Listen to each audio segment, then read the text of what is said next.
Mesdames, Messieurs, bonjour. Ce sera toujours avec beaucoup de plaisir qu'on prendra la parole ici et qu'on aura la ferme conviction que vous nous suivez 5 sur 5 de l'autre côté. Nous sommes en direct sur Jeudi Spiritualité dans le cadre de votre programme Espace Miné. Oui, nous avons la ferme conviction que l'homme n'est pas seulement que physique, il est beaucoup plus spirituel. Pour bâtir les nations, pour bâtir les États, pour bâtir l'être humain, l'aspect spirituel reste fondamental. Ce matin, nous parlerons de la foi, mais avec un angle de traitement bien précis. Une interrogation: les Blancs ont-ils véritablement troublé la foi en Afrique? Et c'est la problématique importante dans le cadre justement de nos échanges ce matin. Et pour en parler avec efficacité, avec pertinence et certainement avec profondeur, ils seront hommes d'église, ils seront métaphysiciens, ils seront théologiens, ils seront tout simplement spiritualistes, parce que voyez-vous, c'est du choc des idées que jaillira à coup sûr la vérité. Mais avant tout cela, on aura déjà marqué nos 2 arrêts importants. La quintessence de l'information parue en kiosque vous sera livrée tout à l'heure par Théophile Vianney-Bia. Vous aurez également votre dénonciation du jour. Tout ceci au canal 6, mais également au canal 508 sur Canal Plus International. Et vous serez alors à pic sur Info TV. Qu'on le veuille ou pas, c'est votre chaîne de télévision qui monte. Et qui monte encore. Monseigneur est là, bonjour. Bonjour, l'Unkouta de la modération. Bonne année. Bonne année, Monseigneur. Donc, je remercie votre éloquence et votre dynamisme parce que vous avez reçu le 9 du monde entier. J'ai vu, j'étais à Bolova. Dieu Samuel est ton fils. Oui, c'est vraiment un record pour un grand journaliste de record comme vous. J'ai admiré ça et que Dieu soit loué. Merci Moi, beaucoup. je suis aussi venu étant beaucoup chargé pour m'exprimer afin que le Cameroun n'aille plus chercher en Inde, au Bénin, puisque ça m'étonne, ça me choque que le ministre de la Santé part en Inde pour étudier la tradition et pourtant il y a les traditionalistes au Cameroun. Et je suis venu avec une preuve palpable aux yeux pour montrer devant l'Unkouta de la modération. Ça, ce sont les tests que j'ai reçus un malade de sida qui est déjà séronégatif, si on peut montrer ça à la télé. Et ça, ce sont ces kits qu'elle prenait à l'hôpital depuis 2024. Depuis 2024, c'est ce que l'hôpital a pu voir. Et grâce à mes recherches, en 60 jours, j'ai envoyé, parce que quand je reçois un malade du sida, je renvoie à l'hôpital pour aller encore faire les examens. Et en 60 jours de ce traitement, la malade, avec la prière, a recouvré. Elle a fait dans 2 centres Pasteur. Les résultats ont prouvé qu'elle est séronégative. Donc, il y a des chercheurs au Cameroun, mais malheureusement, nos yeux pleurent à feu comme des volcans. On ne nous prend pas au sérieux. Donc, je vous remercie de votre journalisme et votre grand travail que vous faites ici, que vous prenez des gens qui font des vraies recherches au Cameroun et que le gouvernement du Cameroun le sache. Je vous remercie. Merci. De toutes les façons, nous avons donc...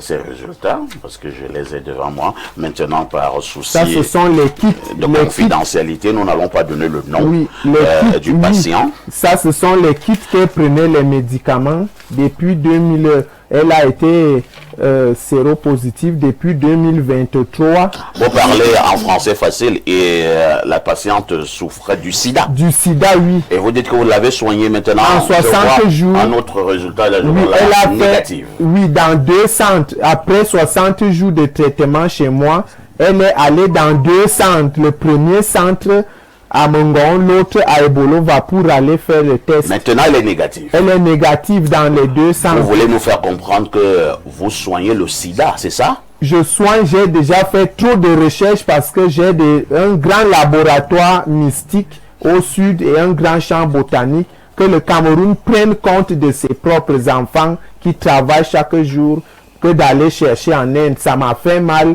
pour que le ministre de la Santé n'arrive pas à recruter les chercheurs de la tradition du Cameroun qui partent en Inde. Ça me Merci fait mal. beaucoup. Hein. De toutes les façons, on dira Dieu soit loué. Ce qui est sûr, c'est que vous serez sollicité tout à l'heure. Dieu seul sait combien ils sont nombreux et elles sont nombreuses qui souffrent du VIH-Sida à travers le monde. Merci, Monseigneur Ella, d'être là ce matin. Nous accueillons le docteur Noir. Bonjour, docteur. Bonjour, parfait ici. Bonjour à tous mes copanélistes. Je suis très heureux d'être dans ce plateau extrêmement riche en savoir, extrêmement riche en connaissances, extrêmement riche même en sciences, parce que ce n'est pas un plateau, s'il faudrait dire extrémiste, ce n'est pas un plateau qui penche vers une vision, s'il faudrait dire nationale, sectariste, c'est pas ethnique ou tribaliste. C'est un plateau polymorphique, pluridimensionnel, qui pourrait faire que demain ou après-demain, qu'on reconnaisse les talents des Africains, qu'on reconnaisse les talents des Camerounais, et ainsi de suite. Je ne peux que souhaiter merveilleuse continuation, et ainsi de suite. Je souligne que vous êtes métaphysicien, vous êtes également alchimiste. Plus loin même, quantique, parce que j'ai fait des travaux sur la physique quantique, et j'ai découvert la théorie V. Il s'agit de quoi? La théorie V qui démontre jusqu'ici que l'interaction forte, l'interaction faible et le proton, tous viennent d'une force en forme de V, et qui jusqu'ici montre que toutes les vibrations de l'univers se font en forme de V. Parce que lorsque nous allons voir à peu près les scénarios, c'est-à-dire ce qu'on appelle le diagramme de Feynman, on va se rendre compte que ces trois éléments, l'interaction forte, l'interaction faible et la force électromagnétique, transmettent des forces pour créer et pour donner les différentes formes de l'univers dans une vision en micromètres ou alors dans une vision quantique. Ne peut entrer ici que s'il est savant. Merci, docteur. En face de vous, on va accueillir un homme d'église. Hein. Il s'agit du docteur Révérend, qui nous a également retrouvés sur ce plateau. Bonjour, docteur Révérend. Bonjour et bonjour également mes copanélistes. Bonjour à Parfait, donc au-delà de la modération. Je ne vais pas ajouter ce que l'évêque a dit, c'était suffisamment élogieux. Qu'est-ce que l'évêque a dit?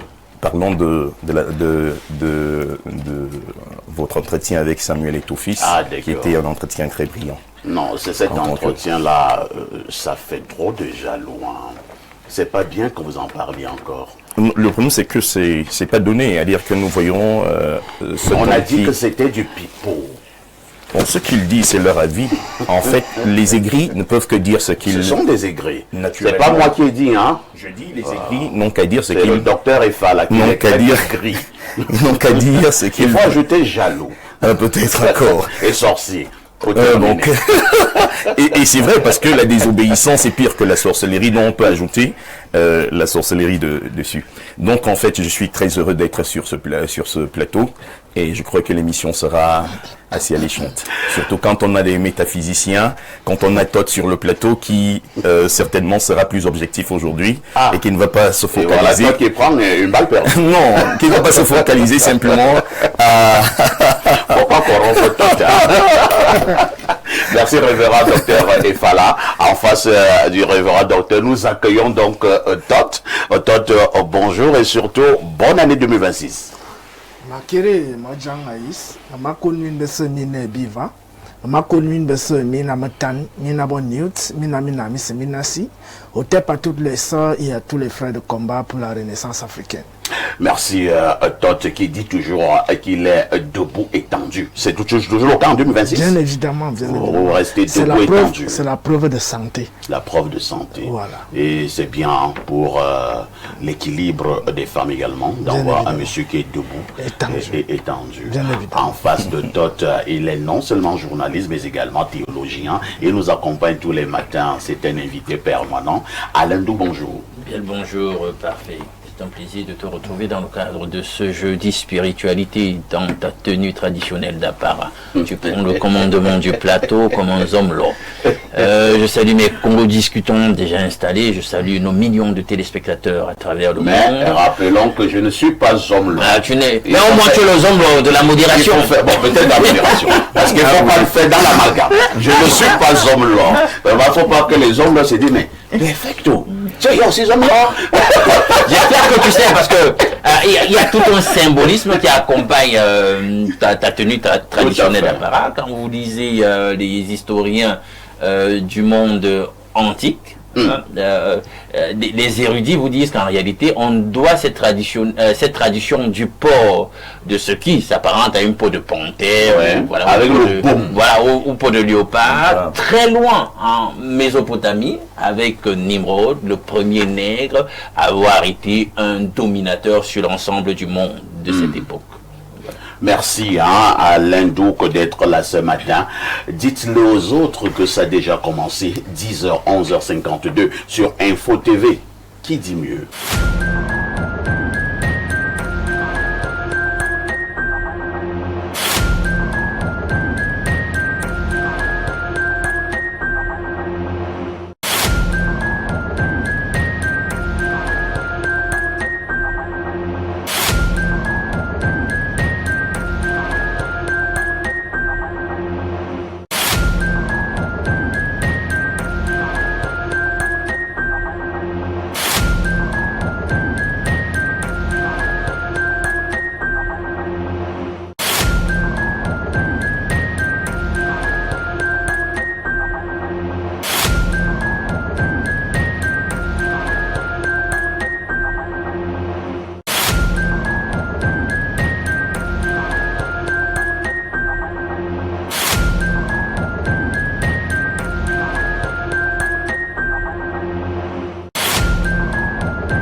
Un homme informé a le pouvoir. C'est la raison pour laquelle tous les matins sur Espace Miné, nous vous donnons la quintessence de l'information parue en kiosque.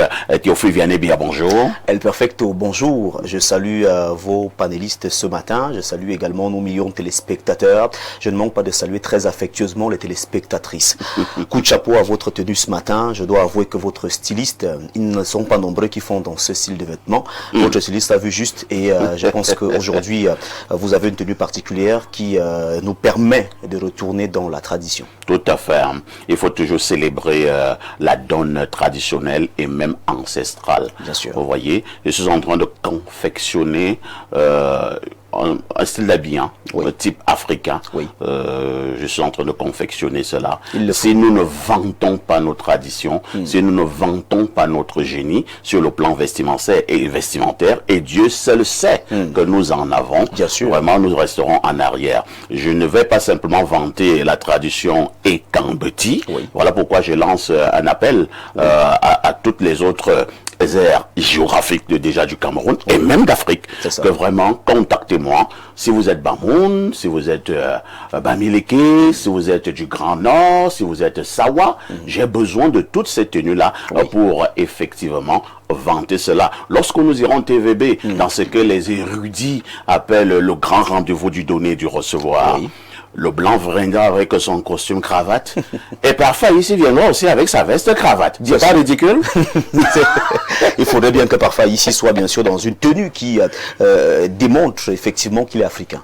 TVB, que disent les journaux? Les journaux qui sont disponibles en kiosque ce matin présentent pas mal d'actualités. Nous ouvrons cette revue de presse avec un journal de la maison. Il s'agit bien sûr du journal La Météo de Dieu de Nemvan qui s'intéresse bien sûr aux enseignements secondaires. Préparation des examens 2026. Professeur Nalo Valyonga en mission d'évaluation évaluation. Cette information est à lire en page 3 du journal La Météo. C'est le hebdomadaire qui précise qu'accompagné du CCN Boniface Bayaola, la MINESEC a à cet effet présidé ce 7 janvier une réunion de coordination en présentiel et en visioconférence avec les responsables d'établissements au centre d'éducation à distance de Yaoundé. Après une visite au lycée technique bilingue d'Ensam et au lycée général Leclerc pour s'assurer de l'effectivité de la reprise des classes pour le compte du deuxième trimestre. Périple de la journée du 7 janvier 2026 est à retrouver dans ce journal qui est disponible en kiosque. La Météo Info Matin numéro 1942 de ce jeudi 8 janvier 2026 parle bien sûr de vœux au palais de l'Unité. Paul Biya dit au revoir à l'équipe John Gouté. Ce journal s'interroge. La cérémonie consacrée au président de la République aujourd'hui 8 janvier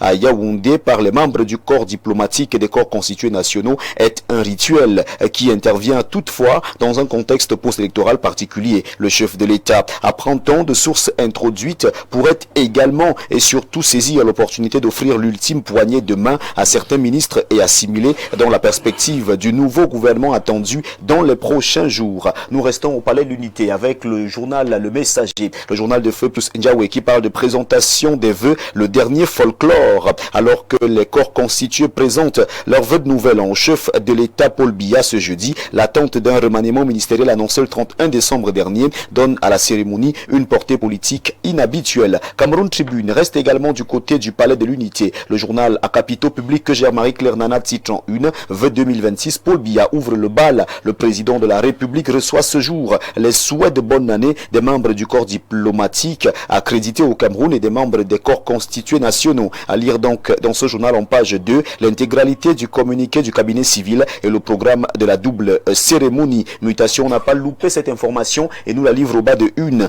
Gouvernement, dernière revue des troupes, à lire en page 7. Affaire Martinez-Zogo, on en parle en une de ce journal. La bulle DGRE se dégonfle. 2 dépositions effectuées devant la barre du tribunal militaire au cours des audiences des 5 et 6 janvier dernier font état de ce que les moyens logistiques, les sources de financement et modes opératoires mobilisés pour assassiner l'animateur radio ne correspondent pas à ceux de la direction générale de la recherche extérieure. Même son de cloche pour le jour d'Aman Mana qui parle également de l'affaire Martinez-Zogo. 2 anciens responsables à la DGRE rompent le silence. Information à lire en page 2. La nouvelle expression parle de lutte de libération. Le peuple du changement interpellé. Un acteur de la société civile rappelle avec amertume comment les victimes de la crise post-électorale sont progressivement en train de sombrer dans l'oubli. Il lance un vibrant appel afin que ceux qui se sont sacrifiés pour la cause commune bénéficient légitimement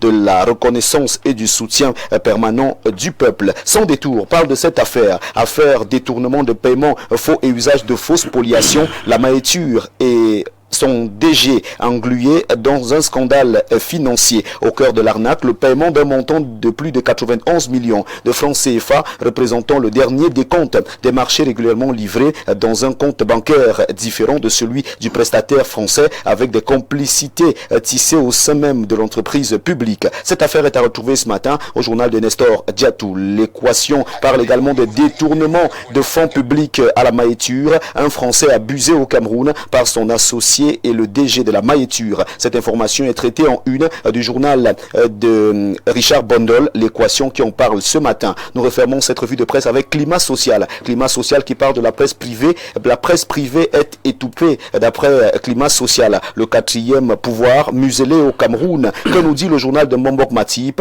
Le journal nous fait savoir qu'au Cameroun, la presse privée, pourtant reconnue comme le 4e pouvoir, demeure largement marginalisée, méprisée et fragilisée par les autorités. Information à lire ce matin dans ce journal en page 2. Mesdames, messieurs, c'est avec le journal Climat Social d'Emmanuel Mbok Matip que nous refermons cette revue de presse Acte 2 sur Info TV ce jeudi matin. De votre aimable attention, infiniment merci. Et comme vous le savez, avec 400 francs CFA seulement, rendez-vous en kiosque et procurez-vous votre journal ce matin. Merci El Perfecto pour cette magnifique tribune. Merci TVB pour cette quintessence de l'information apparue en kiosque au Cameroun. Oui. Nous nous donnons rendez-vous demain pour la dernière production de la semaine. Bien sûr.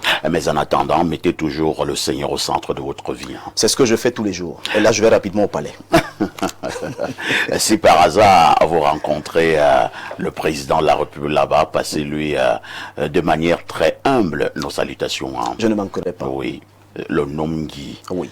Quelqu'un a dit qu'il faisait ses adieux au gouvernement de John Gouté. Ça ne sonne pas bien dans les oreilles des ministres. Hein. Ça ne sonne pas très bien. Ce n'est pas bien de dire ça. Ah oui. 10h, 11h52, espace miné.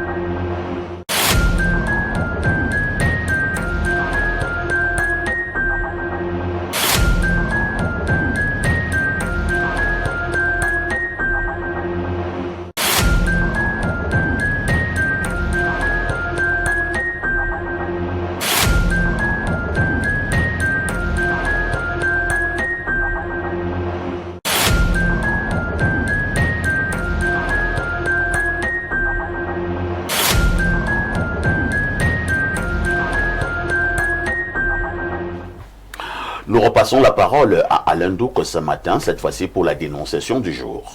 Oui, parfait.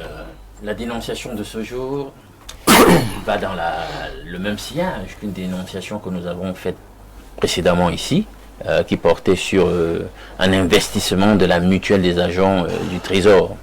Et là, il y a des téléspectateurs qui m'ont interpellé, disent, mais attends, tu as dénoncé une histoire de 19 milliards, tu penses que c'était quoi? Mais tu es même un peu drôle, toi. Il y a un plus gros investissement de la part d'une mutuelle du même secteur d'activité, donc leurs collègues. Là-bas, le nom c'est Mundi, c'est-à-dire Mutuelle Nationale des Personnels, des Impôts. Et alors, il y a un financement qu'ils ont fait, qui a été inauguré en 2020. Ils ont construit un complexe, on appelle ça Club Mundi.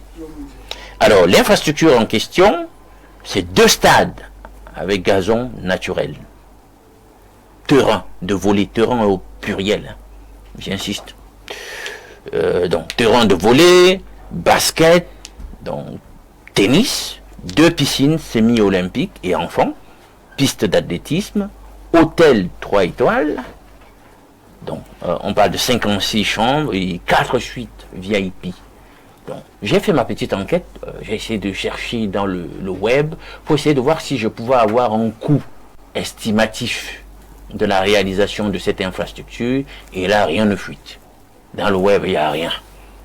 Alors, du coup, j'ai essayé de faire le parallèle pour essayer d'estimer. Je me suis dit, bon, le complexe sportif Paul Biya, qu'on veut bien maintenant appeler le stade de l'OMB, lui, il a coûté à peu près combien dans les chiffres officiels? Parce que là, les chiffres, là-bas, sont disponibles. J'ai essayé donc de me dire, l'infrastructure du Mundi est légèrement moins cotée que l'infrastructure d'Olembe. Bon, je peux enlever quelques milliards, on peut se retrouver à combien? Je me suis dit que c'est des affaires qui pourraient tourner dans les 100 milliards pour leur investissement à eux. Alors ça repose la même problématique, parfait, que nous avons posée dernièrement pour l'hôtel 5 étoiles de 19 milliards. Apparemment, ce n'est que dans ce secteur d'activité, les gens qui traitent des problèmes d'argent au niveau des fonctionnaires, on a ce type d'investissement qui rivalise carrément avec des investissements de l'État. J'aurais aimé aussi, j'insiste là-dessus, sur la polarisation sociale que nous sommes en train de vivre. J'aurais aussi aimé entendre qu'il y a la mutuelle des médecins qui fait le genre de projet-là. Une telle mobilisation financière, la mutuelle des enseignants de l'université ou du secondaire, on n'entend jamais parler de ça. Mais quand même, moi je me dis qu'il y a une décence républicaine. Je crois qu'ils travaillent dans le secteur financier et qu'on doit désintéresser ceux qui travaillent dans l'argent, mais il y a une décence républicaine. Parce que vous n'êtes pas les seuls à travailler dans le corps de ce que constitue l'État. Et dans un corps, tout le monde est important. Parce que le jour, même ce que vous considérez être une fonction, je sais pas moi, insignifiante de l'État, quand elle vient à être grippée ou ne pas fonctionner, c'est l'ensemble du corps, vous comprenez, qui est malade. Donc, vraiment, quand il y a cette espèce de protubérance d'un organe du corps aux dépens des autres, moi, ça me cause problème, surtout en République. Merci, Alain Douk, pour cette autre dénonciation matinale. Tot, c'est vrai qu'il y a pratiquement 2 ou 3 mois, nous posions déjà une dénonciation similaire. Et là, c'était la mutuelle des travailleurs, je pense, du Trésor, qui ont construit un hôtel 5 étoiles, pratiquement au lieu dit Olezoa, à Yaoundé. On parle d'une affaire d'un peu plus de 19 milliards de nos francs CFA. Maintenant, il s'agit de la mutuelle des travailleurs des impôts. Là-bas, c'est encore plus important. Alors, pourquoi nous n'avons pas une mutuelle des enseignants qui construisent également un édifice à hauteur de 40 milliards, 100 milliards? Est-ce qu'il n'y a pas une analyse à poser à ces niveaux? Effectivement, nos leaders politiques actuels centrent leurs intérêts sur le capitalisme et non sur l'éducation, non sur la santé, non sur la protection de la population. Le capitalisme est devenu une hantise pour l'élite politique et même les hommes d'affaires. Car je me pose la question, il y a 3 corps fondamentaux qui sont des corps vraiment majeurs au sein d'une société. Il y a en premier les enseignants, il y a en 2 les médecins et il y a en 3 le corps de sécurité, c'est-à-dire police, gendarmerie, armée. Ce sont les 3 piliers qui peuvent garantir véritablement l'épanouissement d'un peuple. Parce que déjà, que ce soit un architecte, que ce soit même le médecin, même le militaire, tous passent par l'école, par l'enseignement. Même les hommes politiques, tout le monde passe par l'école. Maintenant, le deuxième corps majeur, c'est le corps des médecins. C'est-à-dire les docteurs, les gens qui font dans la médecine. On ne peut rien faire si on n'est pas en bonne santé. Que tu sois chef d'État, que tu sois qui. Donc, le 3e corps, c'est la sécurité. Un peuple ne peut pas dire qu'il est prospère s'il n'est pas en sécurité. Voilà les 3 piliers en ce qui concerne. Je ne peux pas vous dire que les autres domaines sont inutiles. Nous comprenons très bien. Donc, au lieu de centrer les intérêts de prospérité et de développement d'un peuple au niveau de ces 3 corps, on nous amène dans les finances où les gens sont dans une opulence béante en négligeant effectivement le vol. Parce que quand on parle de développement tous les jours, le développement ne va pas se faire avec les histoires de trésors. Le trésor n'a de sens que lorsqu'il est centré sur l'intérêt collectif. Si ce trésor profite, les gros finances là, profite aux individus, on en parle de 19 milliards et je crois qu'après il est monté jusqu'à 100 milliards. Tout cet argent va où? Vous connaissez quoi? J'essaie d'estimer en comparant avec Olembi. Voilà, vous connaissez. Les chiffres ne fuitent pas. Vous connaissez combien les médecins gagnent, les infirmiers, machin. Ils ont des salaires minables. Non, pas d'essence, on ne donne pas les droits. Voilà. D'essence. Voilà. Les enseignants, que ce soit les maîtres d'école primaire, ne les professeurs de lycée, les professeurs des universités. Il ne faudrait pas que les gens qui nous regardent au Tchad sachent que nous avons ce genre de salaire au Cameroun. Voilà. Ne donnez pas les taux. Je ne donne pas les taux, mais je dis véritablement, ces gens, et c'est ça qui... Il faut parler des journalistes parfaits. Ah, voilà. Là-bas, même alors, c'est la mort. C'est autre chose. Et c'est ça qui crée des frustrations. Au point où certaines personnes ne font plus bien leur travail. Vous voyez les enseignants déserter les cours, les médecins, tu arrives là, les malades arrivent là, ils meurent. C'est-à-dire la frustration là, due au mauvais encadrement de ces corps de métier fait en sorte que véritablement on sombre dans un désordre ou un chaos incontrôlable. Révérend docteur Efala, au niveau de la décence républicaine, est-ce que ça ne choque pas les sensibilités? C'est-à-dire que des employés de l'État qui se regroupent un bon matin et qui collectionnent des centaines de milliards pour des investissements. Alors, est-ce qu'on ne devrait pas se poser des questions, peut-être dans le style idiot, que d'où sort cet argent? Ce sont des hommes d'affaires? En fait, vous avez la réponse. Cet argent, effectivement, sort des détournements. Ah bon? Comme vous le connaissez si bien. Parce qu'ils sortent d'où avec ces argents? Est-ce qu'un fonctionnaire, est-ce que c'est des fonctionnaires? Un fonctionnaire normal, Tot le disait, mais admettons même que tous les corps étaient traités. Parce que ce que nous voyons aujourd'hui, c'est le 2 poids 2 mesures. Et ça, je suis très d'accord avec Tot, qu'il y a des piliers, il y a l'ordre des priorités dans tout ce que nous faisons. Et je crois que la priorité seraient ici les enseignants, les médecins et le corps de la sécurité. C'est vrai. Mais aujourd'hui, nous voyons ces gens craignent le diable, tirent le diable par la queue. En réalité, mais on n'est pas en train de dire que ceux-là n'abattent pas un travail ou ne sont pas importants. Mais nous questionnons sur l'opulence. C'est-à-dire que comment les fonctionnaires d'État peuvent se regrouper, se réunir et faire un tel investissement. Ces finances sortent d'où? Si ce n'est pas les détournements, si ce n'est pas le banditisme, si ce n'est pas tout ce que nous connaissons, la gabégie et tout le reste. Donc en fait, et ça je vais encore dire malheureusement, à l'intérieur on va retrouver, et là je donnerai raison à Tot sur le fait que vous allez voir toute cette mascarade, ces gens te diront qu'ils sont des religieux, ils sont chrétiens, ils sont musulmans, ils sont. Mais ce que je veux dire, c'est que la réalité, c'est que tant que l'homme n'est pas converti réellement au Seigneur, on ne peut que avoir ce genre de résultats, jusqu'à ce que on naisse de nouveau, je le dis. Dans certains corps de métier au Cameroun, votre langage de l'église la passe? Je ne peux que parler le langage de l'église parce que je suis ici invité en tant qu'homme d'église. Ça veut dire que même si j'essaye de donner une autre analyse, il va toujours falloir que je revienne à l'essentiel. Et l'essentiel pour moi, c'est effectivement la parole de Dieu. Parce que c'est la parole de Dieu qui transforme les cœurs. Si les cœurs ne sont pas convertis, si les cœurs ne sont pas circoncis, il y aura un problème. C'est-à-dire que quelqu'un qui n'est pas réellement, qui n'a pas une crainte réelle de Dieu, ne peut que sombrer, ne peut que verser dans le vol, dans l'escroquerie, dans tout ce que nous pouvons décrire ici. Et nous allons voir de tels résultats, et ça crée des frustrations, comme vous le disiez tantôt, des frustrations, et ces frustrations causent ce que nous voyons dans notre pays aujourd'hui. Parce que il y a une expression qui dit, quand c'est trop, c'est laid. Et quand c'est laid, qu'est-ce qu'on fait? On a des résultats que nous voyons aujourd'hui. Merci, docteur Révérend, docteur Noir.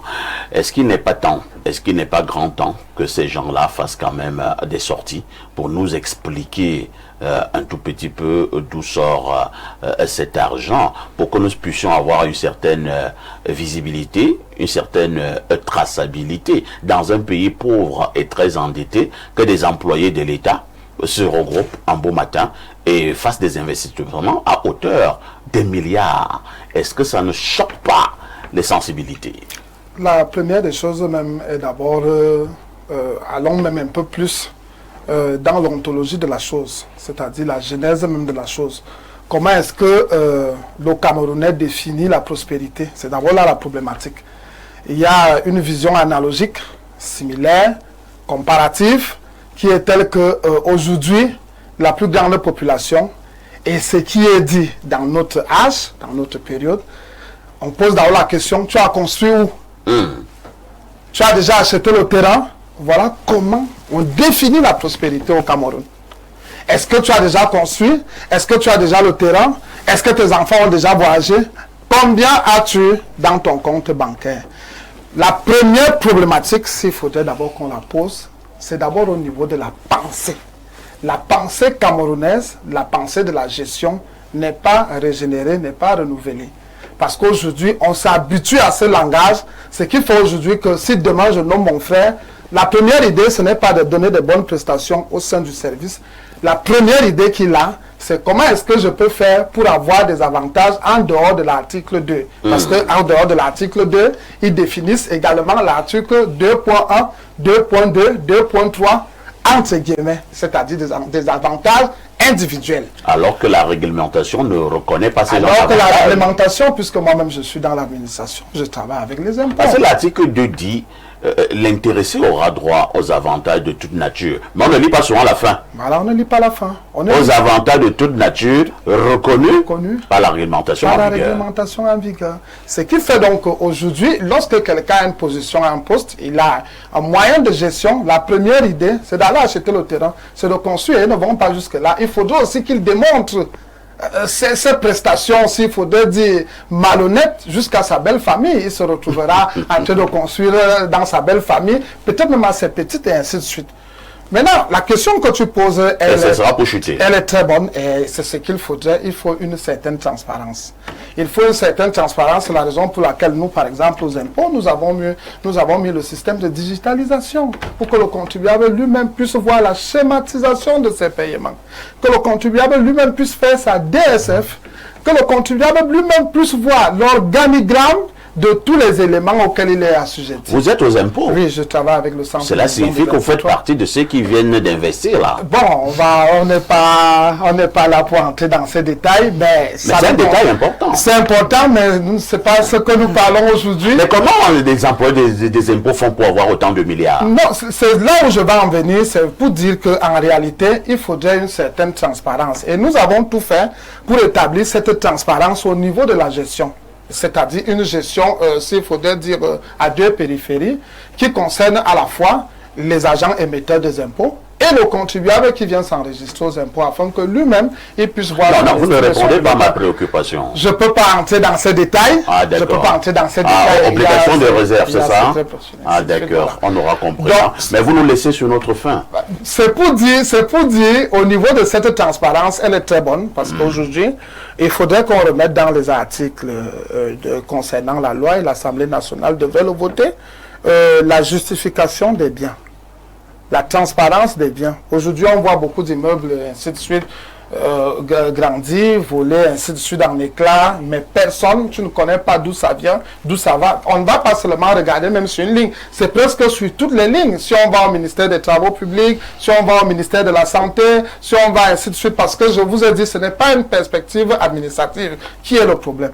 C'est pas les agents peut-être des NEO, c'est pas peut-être les agents du ministère des Mines, non. La problématique, c'est la pensée camerounaise. Qu'est-ce que c'est que la pensée camerounaise? Elle définit la prospérité mal, et c'est ce qui aboutit à toute cette hécatomchie que nous avons. Merci, Dr Noir. Monseigneur est là.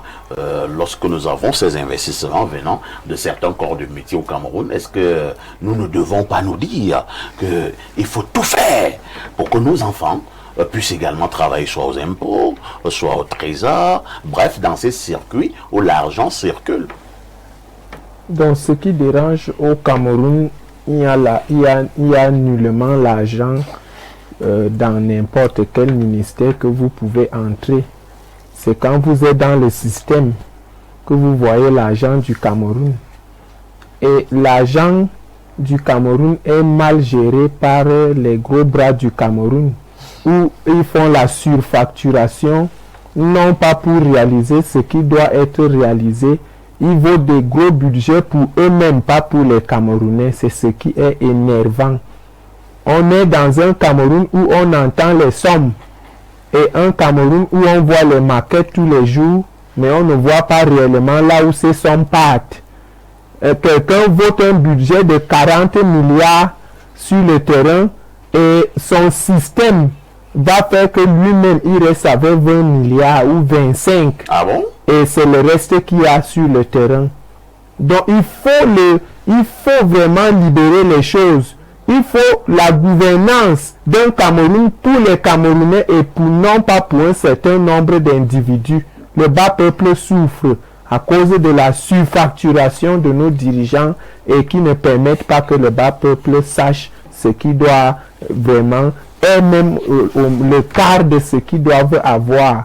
Et c'est pour ça, quand ils ont déjà donc fini leur chantier, leur projet qu'ils ont fait 40 milliards, et même ils enlèvent 25 milliards, ils ont le droit de faire tout ce qu'ils veulent.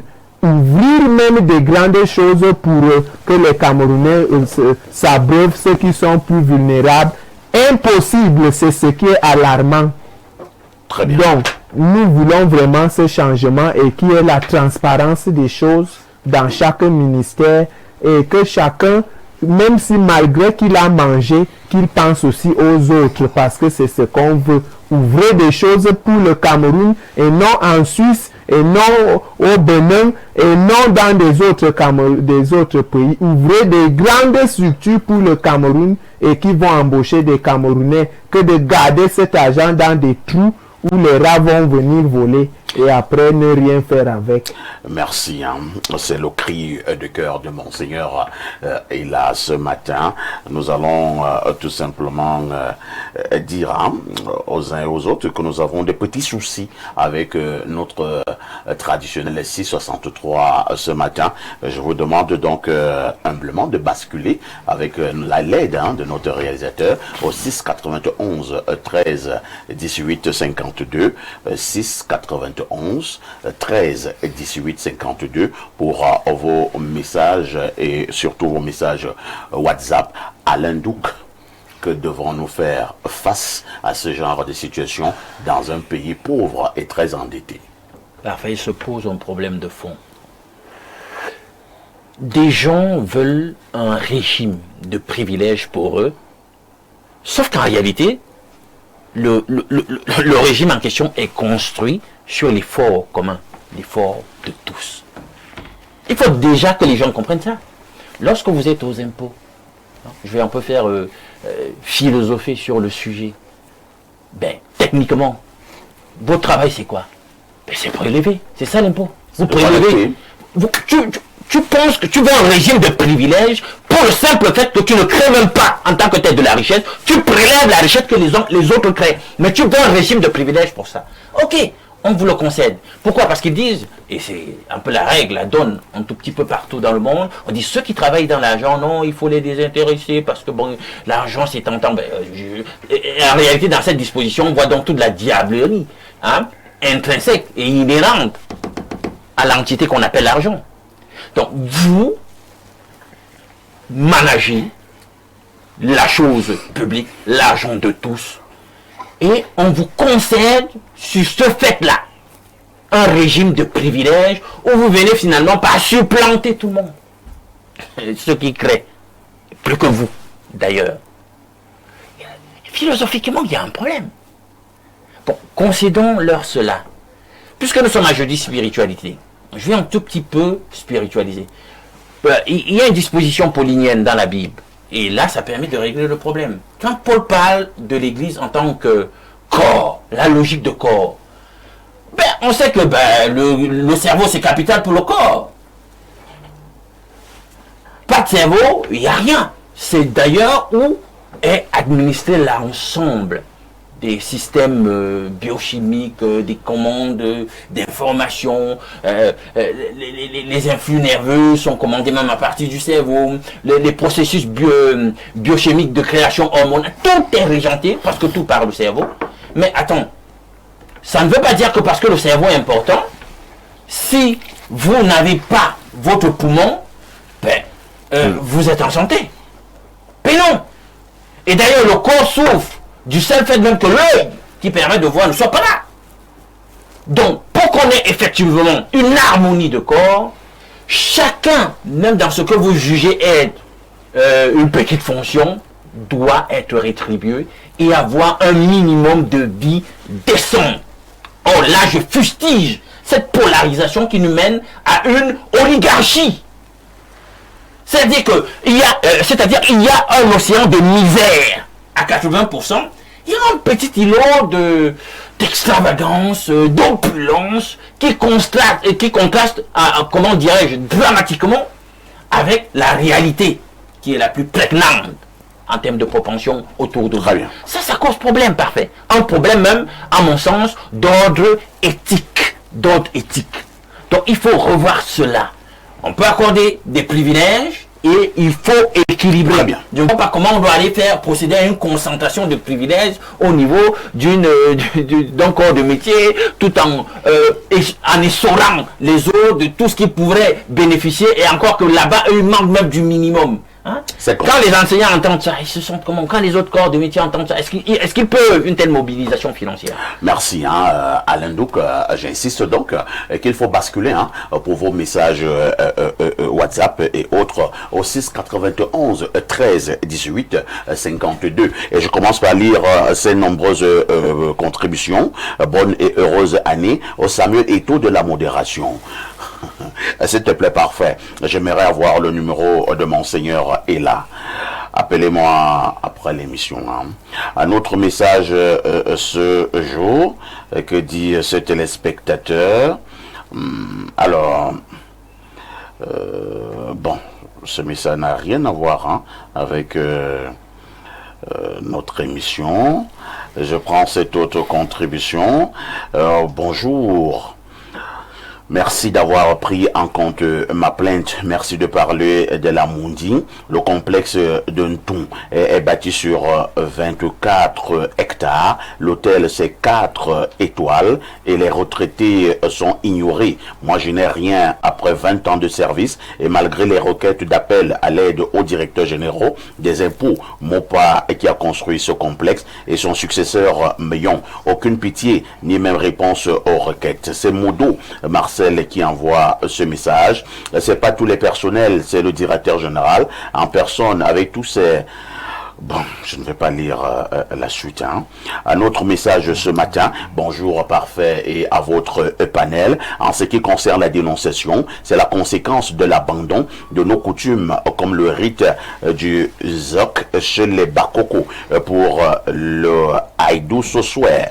Les anciens savaient que l'homme est ambivalent et pour préserver les intérêts de tous les rites permettait de contrôler l'individu. Soit il travaille pour la communauté, soit il meurt. Il est temps de revenir à cela. C'est Mathias Dekounou qui nous envoie cette contribution. Un autre message ce jeudi matin. Bonjour le panel, bonne et heureuse année à vous. S'il vous plaît, le numéro du prêtre, je suis séropositif depuis 2008. Je voudrais le rencontrer pour ma guérison. Aucune maladie n'est incurable face à Dieu. Je compte sur votre indulgence, monsieur Parfait Haïssi. C'est Angèle depuis Marois. Bonne journée à vous. Angèle, appelez-moi après l'émission. Un autre message ce jour. Bonjour à vous.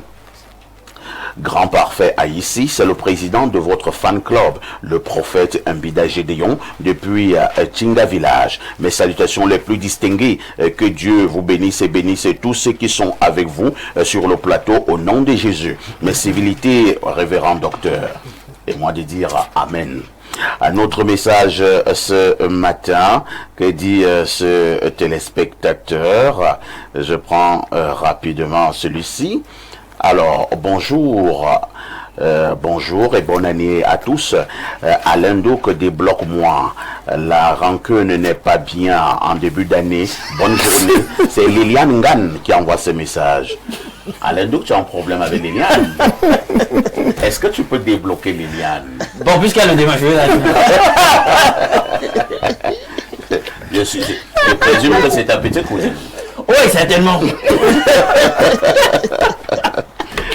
Oh Liliane, les autres diront que tu as fini avec. Un autre message, hein? Je vous amène au 225, c'est un message qui nous vient de la Côte d'Ivoire. Bonjour à vous sur le plateau. Perfect, je vous suis depuis près de 2 ans. J'ai beaucoup d'admiration pour le travail que vous faites, mais pour l'amour de Dieu, ne soyez pas la porte par laquelle ce personnage qui se... Non.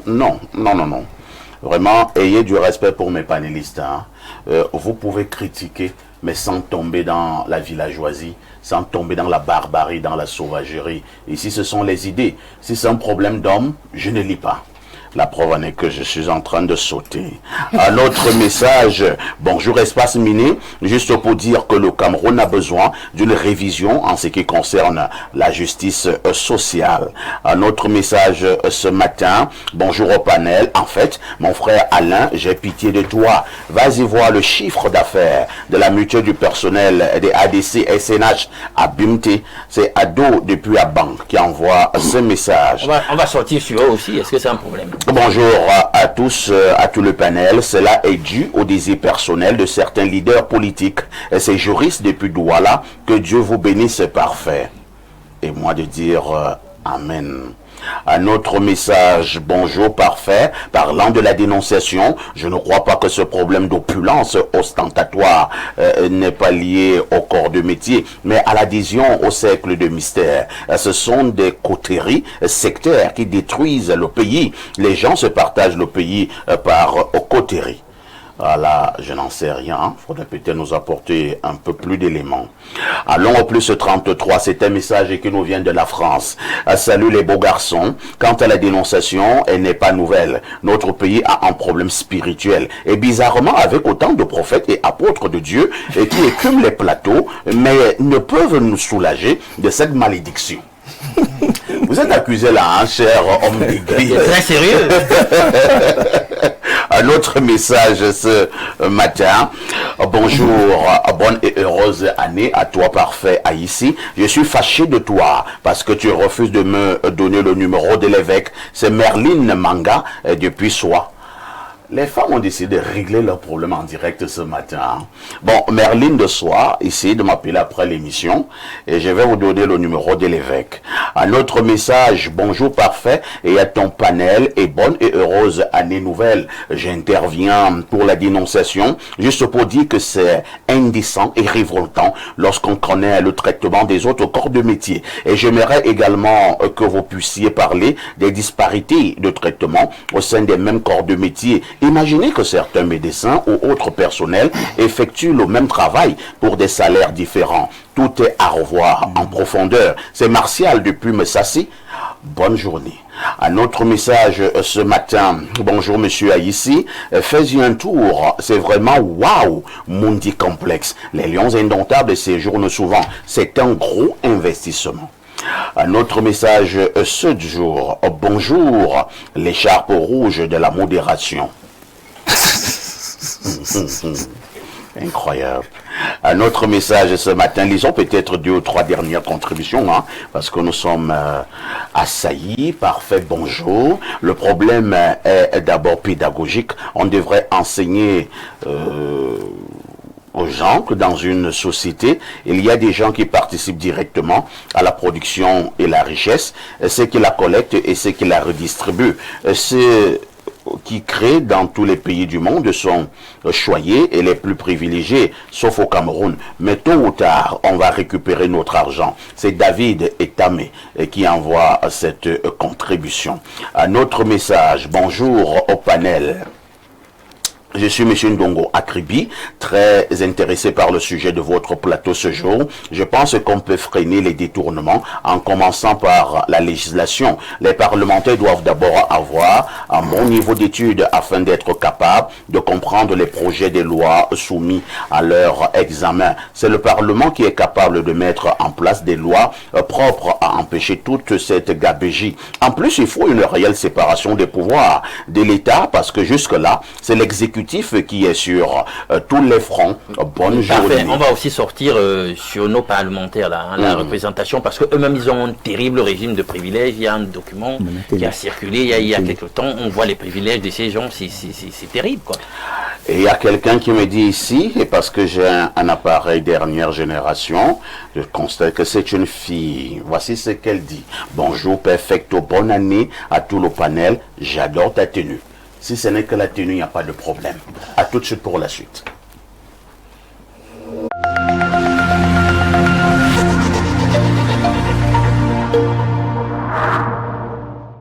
En janvier, la fête continue avec Canal+. Le bilan est plus que positif, hein. Bonjour. Nous sommes puissants, courageux et braves. On fera bien notre boulot, vous inquiétez pas. Tout ce que j'attends de toi, c'est que tu te détendes. Je crois qu'il l'adore, les mecs. Commencez l'année avec les nouvelles saisons de vos programmes préférés. Jusqu'au 18 janvier, le décodeur HD est à 5000 francs dès la formule Access. En plus, la parabole et l'installation sont offertes. Et pour que la fête soit encore plus belle, profitez de toutes les chaînes et de l'option DSTV English Plus, offerte pendant 30 jours si vous vous réabonnez à votre dernière formule. Bonne année avec Canal+. Un processus rigoureux de filtrage et d'analyse, ce qui vous permet d'étancher votre soif en toute sécurité. Buvez l'eau minérale Bonis, buvez la vie. Vous rêvez d'un cadre idéal pour vos séjours à Yaoundé? Une seule adresse, Safari Hotel. Safari Hotel offre 40 chambres VIP et des suites et appartements ultra modernes. Le Safari Hotel, c'est aussi un bar-restaurant ultra chic, véritable carte postale, propice et discret pour vos moments de détente. Avec un parking avant et arrière sous vidéosurveillance et un groupe électrogène qui vous met à l'abri des coupures intempestives d'électricité. Le Safari Hotel dispose également des salles de banquet de 400 à 500 places, de conférences d'une capacité de 150 places, ainsi qu'un service traiteur pour vos événements. Votre hôtel 3 étoiles situé au quartier Sam dans le 3e arrondissement de la capitale, entre la SCDP et Garantie Express, est à 5 minutes du centre-ville. N'attendez plus, réservez au 694 77 74 68 677 76 29 32. Au Safari Hotel, c'est vraiment du safari. Bienvenue au Welcome Gardens Hotel. Ici, chaque instant est une invitation à l'évasion. Niché au cœur de soi, à quelques minutes de l'université de Yaoundé 2, le Welcome Garden Hotel vous ouvre les portes d'un lieu où la nature et l'élégance se rencontrent. Réveillez-vous dans une chambre raffinée, baignée de lumière et pensée pour votre confort.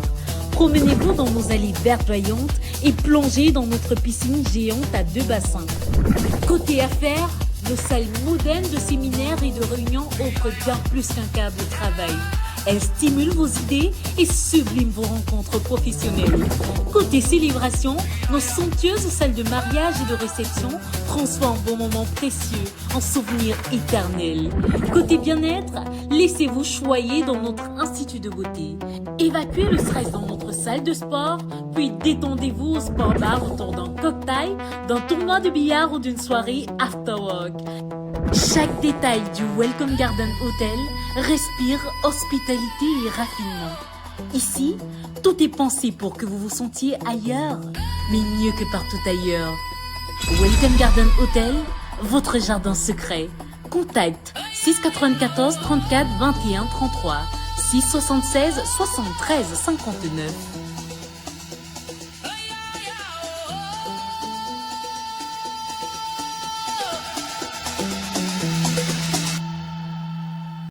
En janvier, la fête continue avec Canal+. Le bilan est plus que positif, hein. Bonjour. Nous sommes puissants, courageux et braves. On fera bien notre boulot, vous inquiétez pas. Tout ce que j'attends de toi, c'est que tu te détends. Je crois qu'ils l'adorent, les mecs. Commencez l'année avec les nouvelles saisons de vos programmes préférés. Jusqu'au 18 janvier, le décodeur HD est à 5000 francs dès la formule Access. En plus, la parabole et l'installation sont offertes. Et pour que la fête soit encore plus belle, profitez de toutes les chaînes et de l'option DSTV English Plus offerte pendant 30 jours si vous vous réabonnez à votre dernière formule. Bonne année avec Canal+.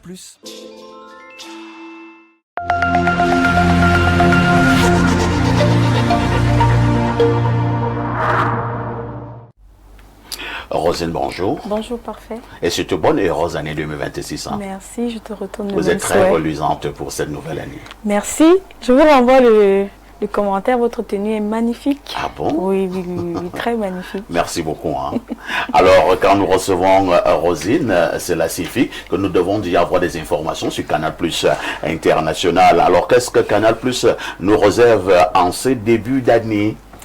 Bonjour chers téléspectateurs et très bonne année 2026, je vous souhaite.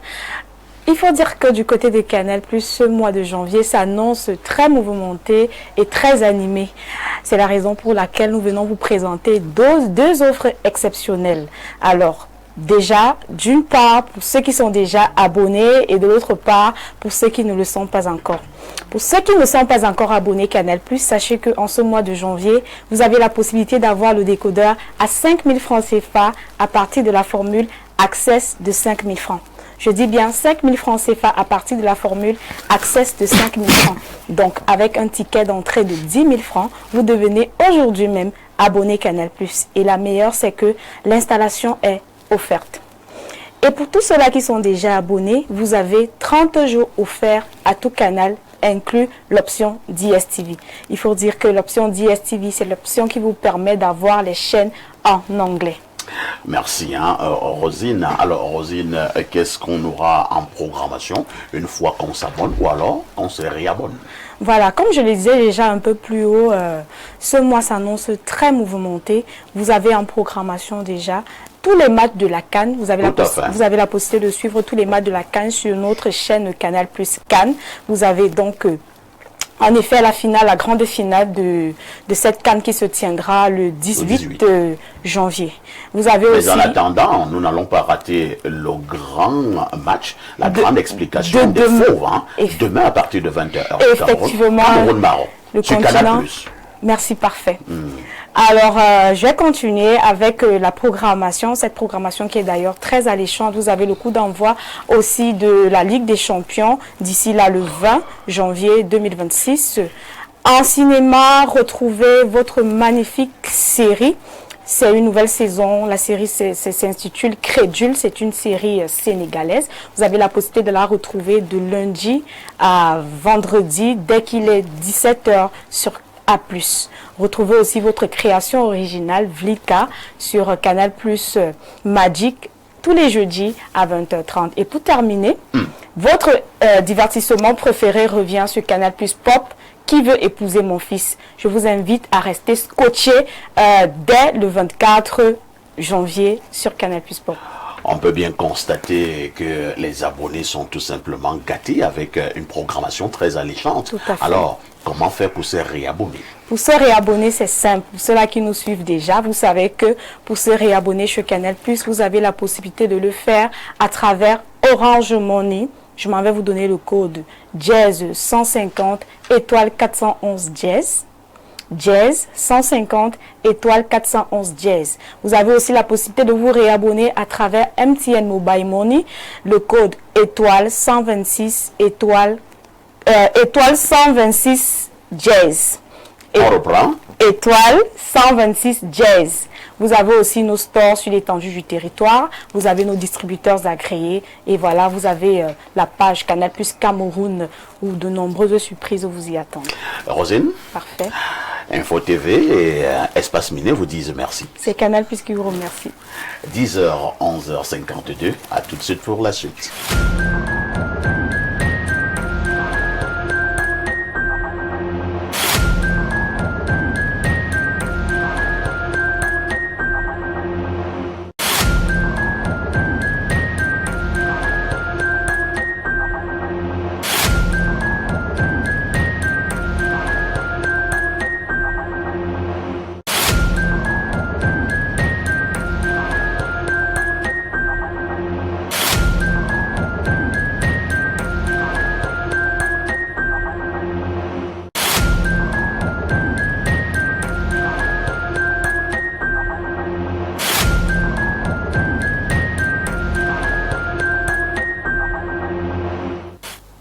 Si vous nous retrouvez à l'instant, vous avez fait le meilleur choix, c'est celui de regarder Info TV et surtout d'être attentif lorsque nous sommes sur Espace Miné. Nous sommes jeudi, il s'agit de jeudi spiritualité. On vous le disait en ouverture ce matin, nous avons un problème que nous posons sur cette table. Nous parlons de la foi, mais avec un angle de traitement bien précis. Les Blancs ont-ils joué un rôle trouble dans la foi pour ce qui est du continent africain? Les Blancs ont-ils joué un rôle trouble dans la foi lorsque nous parlons des Africains? C'est la problématique de ce matin. Je commence par donner la parole à Tot. Tot, ils sont nombreux qui pensent que dans la foi africaine, les Blancs n'ont pas toujours été clairs et par moments même nous ont embrouillés. Quel est votre regard général sur cette problématique? En rapport avec ce thème, avant de faire un développement, je me pose d'abord la question, la foi en quoi? La foi en qui? La foi en Dieu. Bon. Il faut d'abord déterminer le terme qui signifie ce qu'on entend par le mot Dieu. C'est quoi Dieu? Dieu, quand on entre, là c'est en français. Et le français est une langue qui dérive des langues latines, hispaniques. Donc nous avons le français, nous avons le latin, nous avons autant pour moi le français, l'espagnol, le portugais et l'italien, qui découlent, toutes ces langues découlent du latin. Et en espagnol on a Dios, en latin on a Deus. Et quand on remonte plus loin, avant les latins, on a les Grecs qui disaient Zeus. Zeus, qui est donc une divinité qui jette des éclairs, qui est le dieu des orages, donc qui jette des éclairs, qui foudroie. Et quand on monte plus haut, dans les langues indo-européennes, la langue la plus ancienne, le sanskrit, qui fait partie des langues les plus anciennes, on a Diaou, qui signifie la lumière.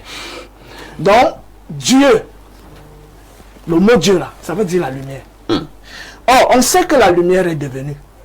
Puisque dans leur livre qu'ils appellent livre sacré, on dit au commencement la terre était vide des formes, etc. Et après il dit que la lumière soit. Donc il n'y avait pas la lumière. Et la lumière fut. Voilà. Donc si Dieu est la lumière, ça pose un problème. Si Dieu est la lumière, ça pose un problème. Ça veut dire que ce qu'on pense être le créateur du ciel et de tout ce qui existe, ça pose un problème fondamental. La vérité est que la lumière n'est jamais permanente. Elle est clignotante. Voilà. Il y a le jour, les successions des jours et des nuits, il y a la conscience, l'inconscient et tout ça. Donc, il y a ce problème fondamental. Quand les gens disent Dieu, ils croient que c'est l'esprit qui est à l'origine de tout. Mais c'est la lumière. Voilà. Donc, quand on dit foi en Dieu, c'est foi en la lumière. Et que signifie le mot foi? Le mot foi vient du latin fidei, c'est-à-dire adhésion aveugle à ce qu'on ne connaît pas. Parce que le mot fidei est différent de la connaissance. Scientia. Donc, quand on dit que les Blancs nous ont mis des troubles avec la foi, moi je dirais, voici mon énonciation. Les Blancs nous ont plongé dans les ténèbres et le chaos en nous apportant la foi. Alors que notre savoir était basé sur la connaissance expérimentale et initiatique. La connaissance chez nous commence par l'observation et culmine par l'initiation. Ce sont des expériences réelles que nous vivons. Et quand nous parlons de Dieu, nous ne sommes pas dans un univers de représentation. Nous sommes dans la nature, dans l'esprit, la force intelligente qui anime la nature. Nous, quand nous parlons du soleil, nous savons que nous-mêmes, nous sommes des soleils en miniature. Parce que chacun de nous, quand il apprend à se connaître, il voit son centre de rayonnement et il rayonne effectivement comme un soleil. Donc, de même que c'est en haut, de même c'est en bas, de même c'est à l'intérieur, de même c'est à l'extérieur. Ça, ce sont les formules de la science sacrée de l'Afrique noire. Donc le blanc nous a apporté la foi pour nous endormir. Ah bon? Maintenant, la foi c'est quoi? C'est une sorte d'aveuglement. Et on nous dit que tout ce qui concerne l'initiation est anathème.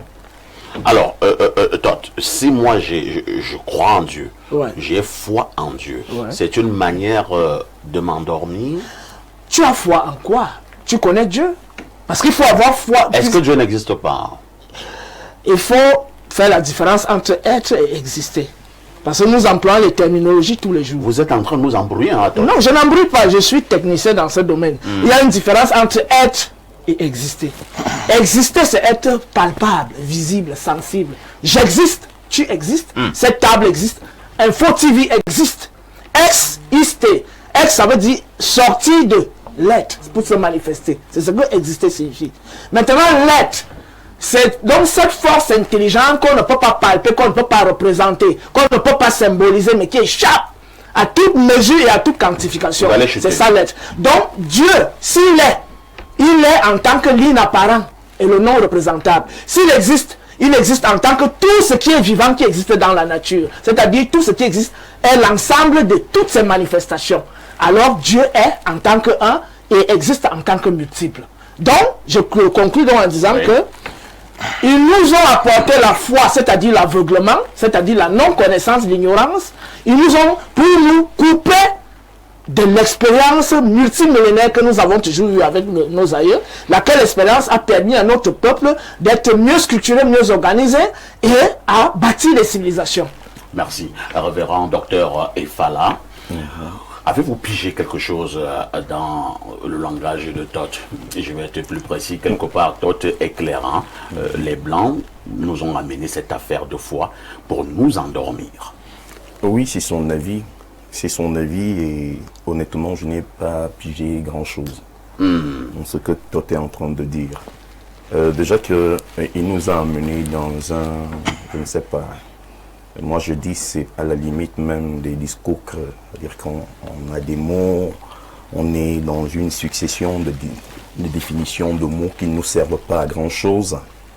Ce que je dirais, c'est que nous tous, nous appelons Dieu, et lui-même dit, et nous savons que quand on dit Dieu, on parle du créateur incréé, immanent, transcendant. Donc, ce que Todd vient raconter, c'est-à-dire que Todd nous embrouille avec la grandiloquence, avec des choses, c'est pour ça, mais il n'est pas pertinent. Il n'est pas pertinent. C'est-à-dire qu'on passe à définir des mots, en grec on a fait ceci, mais qu'est-ce que tu dis concrètement? Mais nous amène dans l'étymologie. L'étymologie nous sert à quoi si en réalité cette étymologie n'aboutit pas à quelque chose d'objectif et de concret? Ce que moi je sais, c'est-à-dire que maintenant je ne sais pas si je disais que Dieu est le créateur ou l'être, le créateur incréé. Il est immanent et transcendant. Voilà la définition de ce que moi j'entends par Dieu. Maintenant, parlons de la foi. La foi, je ne sais pas, pendant qu'on parle du rôle trouble des Blancs dans la foi, c'est quelle foi? La foi chrétienne, parce que si c'est la foi chrétienne, je me sentirais plus à l'aise. Et je dirais que, effectivement, leur rôle a été ambivalent ou encore mitigé. Parce que, comment je dirais ça? Ils ont, et il y a un côté positif dans ce qu'ils ont fait, et d'une manière ou d'une autre. Et je dirais même d'ailleurs, parce que quand on dit les Blancs, on a toujours tendance à faire croire aux gens que c'est les Blancs qui ont amené la foi chrétienne, mais que non. Parce que même si on lisait la Bible, est-ce que les Africains connaissaient le Christ? Oui, les Africains connaissaient. D'ailleurs, nous connaissons Dieu. On a même de grandes figures. On a des grandes figures du christianisme qui sont africains. Et je vais même vous dire, quand vous allez lire la Bible, Cyprien, Tertullien et tout, je devais les citer, Origène. Ils sont nombreux. Il y a encore qui ils sont nombreux. Tertullien, ils sont nombreux. Et même, entrons même dans la Bible, dans Acte 8, nous allons voir l'eunuque éthiopien qui vient à Jérusalem pour venir adorer et Simon de Cyrène. Simon de Cyrène. Et le retour, il est accosté et approché par Philippe qui lui présente l'évangile et il entre dans les eaux de baptême et il continue sa route. Se tombe de manière officieuse, d'une manière à dire que peut-être les Africains n'ont pas connu, les Blancs ont officialisé peut-être le christianisme, mais le christianisme était déjà connu en Afrique par les Africains même. Nous sommes là, les derniers noms que tu as cités, nous sommes au premier siècle. Au premier siècle. Tertullien et tout le reste est au premier siècle. Donc en réalité, je dirais que quand je disais que c'est ambivalent ou mitigé, c'est parce qu'ils sont venus, ils ont officialisé ce qui était bien. Deuxième chose, ils ont fait de bonnes choses. On a des écoles, la plupart de ceux qui critiquent même la foi catholique aujourd'hui, qui insultent, c'est à dire que tu insultes le catholique le matin, la nuit, mais le matin tu danses dans leurs hôpitaux. Beaucoup, peut-être même toi tu as fait des écoles, ils parlent très bien français aujourd'hui, c'est grâce aux écoles des chrétiens. Mais où allons-nous? On ne peut pas faire une chose et son contraire. Un des plus grands noms de la science d'ailleurs. Il est reconnu. Le Harper Magazine en 1970 par là a cité cet Africain parmi les 6 plus grands cerveaux de l'histoire de l'humanité. Augustin. Donc ils sont venus. Augustin d'Hippone. Voilà. Oui, d'Hippone. Et ça, effectivement. On ne parle pas encore de colonisation. En fait, je voulais clôturer en disant. Oui, je chute en disant que on ne peut pas seulement diaboliser. Il y a de très bonnes choses que les Blancs, en venant officialiser le christianisme, je dis bien officialiser, ont amené. Par exemple, quelque chose. C'est-à-dire que on a les écoles, on a les Africains n'avaient pas les écoles. Les écoles, naturellement, peut-être qu'on avait... Parce que si on appelle école Zukulu. S'il faut définir ce qu'on entend par Zukulu, la vie est même, je dirais, une école. Mais maintenant, on parle vous l'appelez qui? Même comme je doute fort bien que ce soit lui qui soit l'auteur de ce que nous appelons aujourd'hui école, Charlemagne. Mais ils nous ont amené ce style. C'est eux qui nous ont amené. Si on parle français, si on se comprend. Et nous ont amené l'école à nous apprendre à parler français, anglais. Allemand. Et à pouvoir faire des analyses objectives. Donc les Africains ne faisaient pas des analyses objectives. Je vais dire quelque chose. Vous venez d'insulter tout le peuple africain. Non, j'en viens. C'est-à-dire que je sais, quand je le dis, quand je le dis. C'est-à-dire que à partir du moment où on a accepté l'école de Charlemagne, en fait, on a épousé leurs analyses. L'approche des analyses n'est pas la même. On va passer la parole à Monseigneur Ella Mermoz. Monseigneur, allez droit au but, répondez à la question posée ce matin. Les Blancs ont-ils joué un rôle trouble dans la foi en Afrique?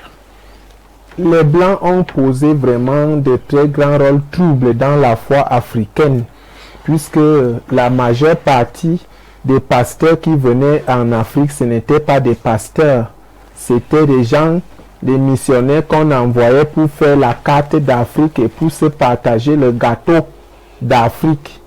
Alors, les écoles qu'ils ont même mis, comme le pasteur a dit en Afrique, ce sont des écoles à revoir, puisque lorsque j'étais au lycée, je ne connaissais pas que le chlorure de sodium était le sel. Des écoles sans laboratoire, c'est aussi des églises sans laboratoire. Et c'est ça donc qui consiste à aliéner et à freiner les Africains. Quant à maintenant, le 21e siècle qu'on a maintenant, nous les Africains, nous devons déjà nous lever et dire non à ce frein. Quel est ce chrétien qui part à l'église, qui voit seulement les statues de Marie, les statues de Jésus et lit le chapelet sans toutefois connaître les causes du diable qu'il est en train de prier? Ou alors que la Bible que j'ai amenée ici, cette Bible, si je ouvre le livre de Apocalypse chapitre 21, ça parle des pierres précieuses. Les Blancs ont dit que ces pierres précieuses, qu'on les attende au paradis. Parce que c'est comme ça que c'est dans cette Bible. Que le royaume des cieux, le quartier du paradis, sera en cristal. Et pourtant, ils utilisent ce cristal ici sur la terre. Ils ont des grands marchés de pierres précieuses en Europe. Pendant qu'on prie, ils sont en train de fouiller le sol pour creuser de l'or et tout ce qu'ils ont pillé l'Afrique. Et voici le 21e siècle, cette même Bible que j'ai en main, voilà Noël qu'on vient de passer.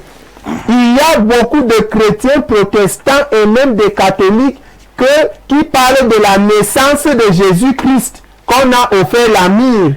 Malheureusement, l'Église n'a jamais montré le mystère de la myrrhe. La myrrhe, aujourd'hui, ceux qui me suivent, c'est le tuy qu'ils ont en Inde. Ah bon? En Inde, on appelle la myrrhe, on appelle le tuy qu'on a ici au Cameroun, on appelle ça la myrrhe. Et c'est cette myrrhe qu'on fabrique les bougies avec, qu'on fabrique les encens, qu'on fabrique de l'huile avec, que l'Église ne fait que chanter ce qui est écrit. Donc, les Blancs ont amené l'Église une bonne chose pour changer les cœurs et les vies. Mais ils ne nous ont pas appris la pratique de la Bible, où les missionnaires venaient pour prélever nos essences et partir avec au Vatican. Si vous arrivez au Vatican, vous allez voir notre bibinga, vous allez voir les miers, vous allez voir le laurier, vous allez voir les bocas. Et on amène les chrétiens à prier chaque jour, à réciter le rosaire, à réciter, à voir des statuettes, sans toutefois connaître ce qui tourne tout autour d'eux. Et c'est ça qui freine donc l'Afrique, puisque les églises ont les boutiques des Blancs. Et les Blancs ne parviennent pas à libérer les évêques africains pour développer leur tradition. La myrrhe qui est un arbre. Le psaume 51, si j'ouvre, verset 9, dit « Purifie-moi avec l'hysope ». Quel est ce chrétien qui va chanter les psaumes de purification sans aller à l'acte? Et c'est pour ça que j'ai donc créé le champ botanique.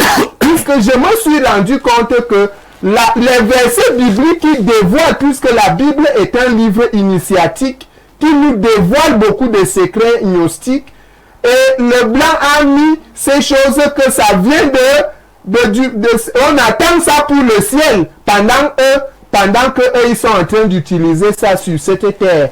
Et ça crée donc l'aliénation pour toutes les missions. Il y a des écoles où on enseigne des formules chimiques. Les écoles d'Afrique n'ont pas de laboratoire. Les églises d'Afrique n'ont pas de laboratoire en ce temps-là. Et la licence au Cameroun, tu as les illusions. Je n'insulte pas ceux qui ont les licences. Sois évêque, en Afrique pour enseigner la parole, tu donnes les illusions à tes chrétiens. Puisque les chrétiens lisent ce qu'ils n'ont jamais démontré, ce qu'ils n'ont jamais vu. Un peu, je ne suis pas avec Toth, mais Toth, il a les idées, mais il n'organise pas bien son langage. Mais je ne suis pas avec lui, j'en ai terminé. Toi, tu n'as même pas besoin d'être avec quelqu'un, hein, je le défends. Alors, on passe la parole au docteur Noir.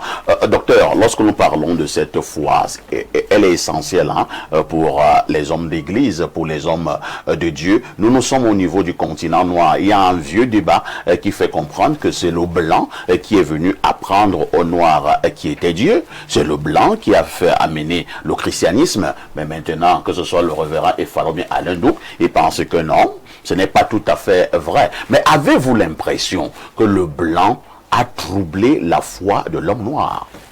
Oui, c'est une question très vaste. Elle va ouvrir un champ aussi très vaste. Il faudrait qu'on sache que lorsque nous parlons de la chrétienté, aujourd'hui c'est parce que ça porte un terme, un attribut, une fonction, un nom, un adjectif qui qualifie ça. Aujourd'hui, chrétien, chrétienté, christianisme, mais ça existait autrefois parce qu'on a eu l'ancien des anciens, des ancêtres qui était Enoch le patriarche. Et Enoch le patriarche avait des ramifications éthiopiennes, il avait des approches éthiopiennes, il avait également les approches, même s'il faudrait dire mésopotamiennes. Enoch écrit 5 livres. Le livre des palais, le livre de l'astronomie, le livre des bénédictions, des malédictions, le livre des géants. Enoch écrit ces livres et plus loin par les paléontologues et les archéologues, ils découvrent plus loin que le christianisme, si vous permettez ce terme.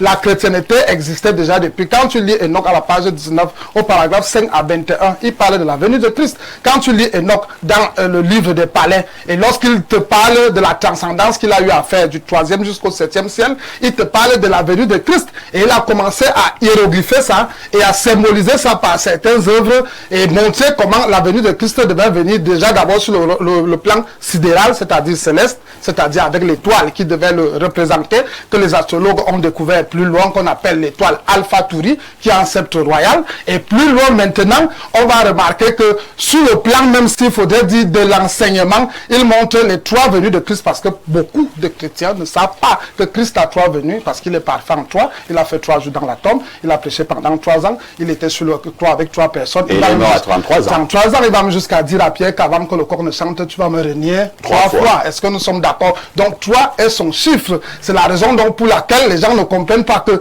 la venue du Fils de l'homme, la venue du Fils de Dieu, la venue du Fils de David, Enoch avait déjà prédit tout cela. Voilà pourquoi Jude va refaire appel à Enoch, et c'est la raison pour laquelle le livre apocalyptique est en parfaite symbiose avec les écrits d'Enoch. Donc c'est déjà pour premièrement dire que la chrétienté, la foi chrétienne existait déjà en Afrique. Maintenant, la problématique, c'est les gens qui l'ont apporté.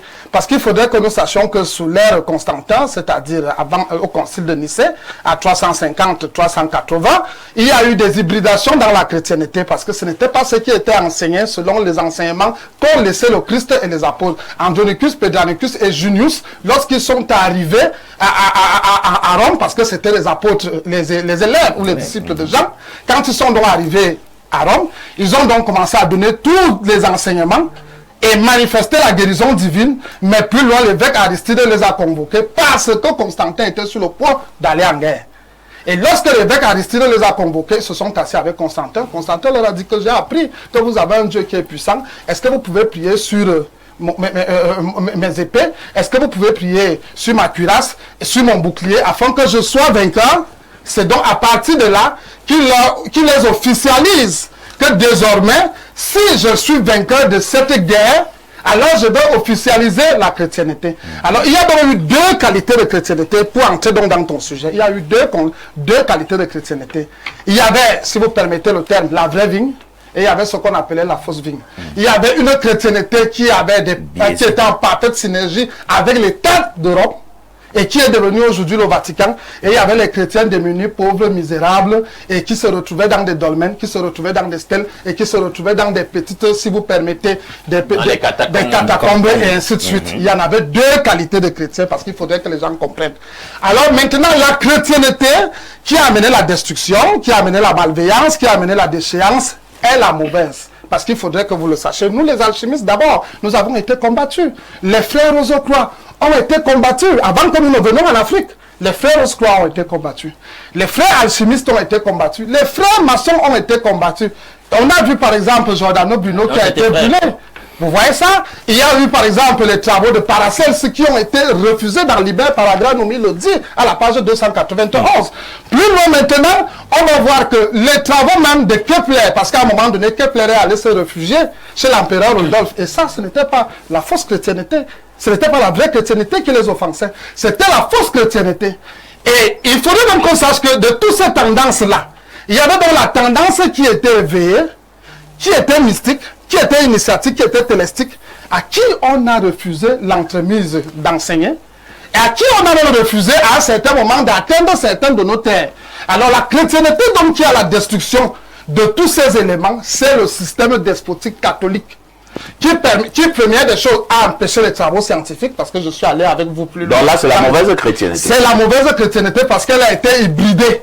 Et on peut même voir beaucoup de livres, à part les 95 thèses de la vie de l'Église catholique à Wittenberg par Martin Luther, on va voir beaucoup de chrétiens, prêtres catholiques qui se sont opposés à ça. Nous avons même le fils d'un évêque, Erasme. Erasme était fils d'un évêque lorsqu'il écrit l'éloge de la folie. Il dit si les prêtres pouvaient se comporter comme les apôtres et que le pape pouvait se comporter comme le Christ, c'est que l'Église et le monde ne connaissent pas de guerre. C'est très important. On peut encore voir même des tensions internes entre les évêques. Par exemple, il a cité Saint Augustin de Pont. Quand Saint Augustin de Pont écrit Trinitas,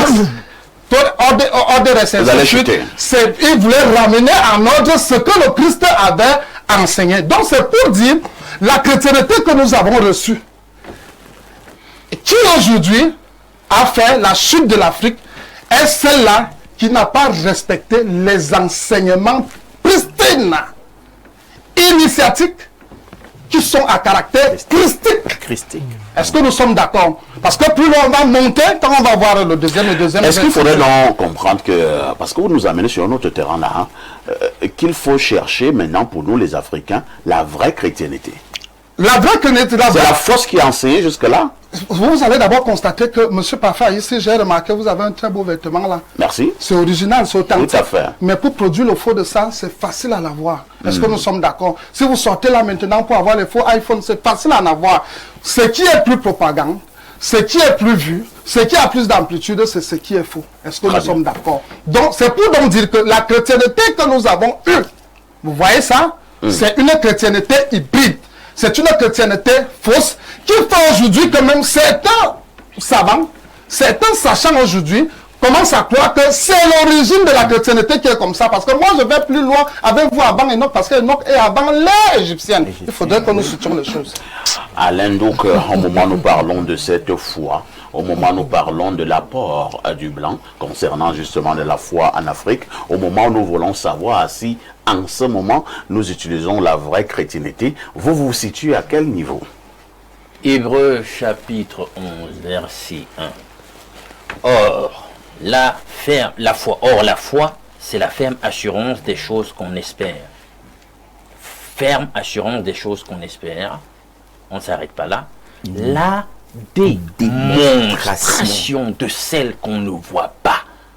Si vous pouvez démontrer des choses que vous ne voyez pas, vous êtes dans l'activité mentale.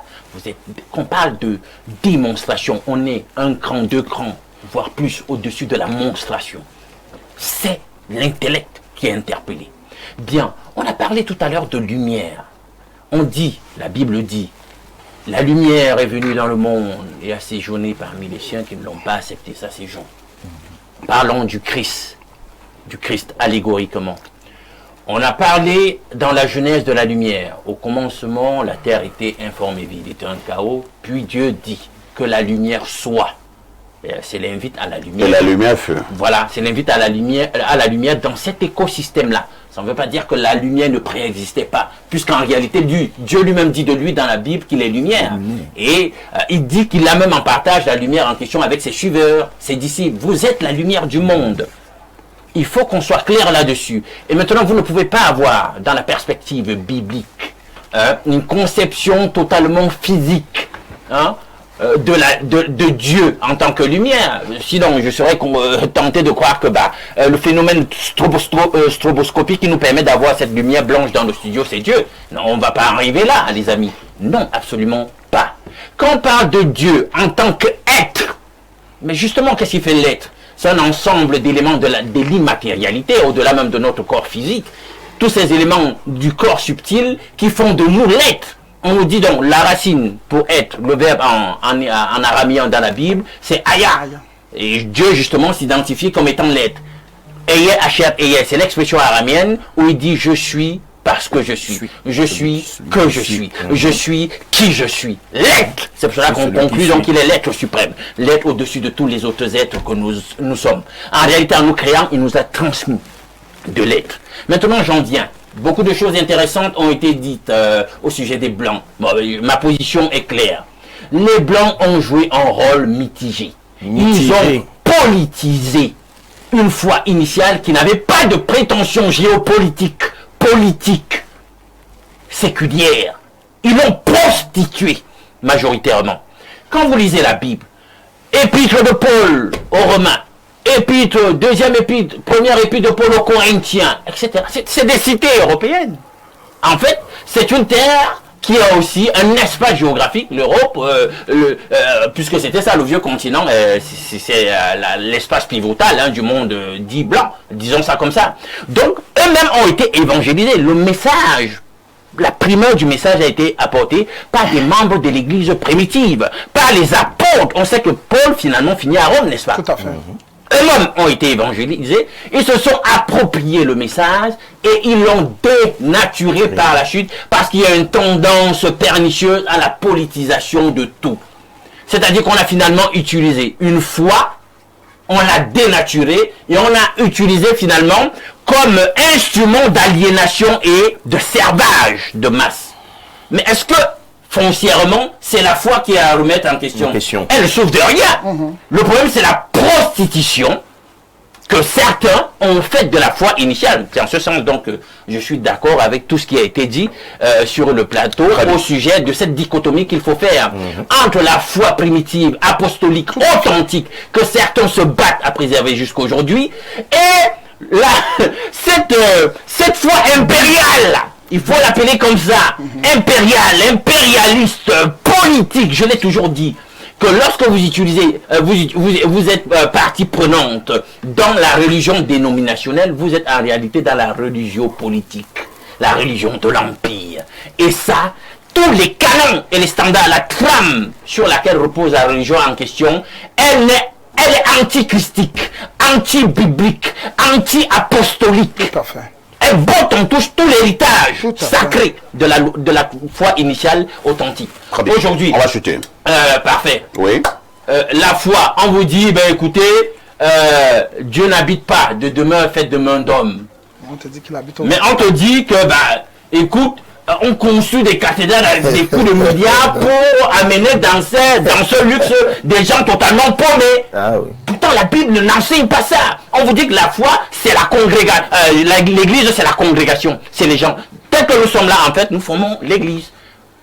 Puisque l'église, c'est les hommes. Où qu'ils se retrouvent. Oui. Mais aujourd'hui, vous ne comprenez pas ça. C'est pas authentique.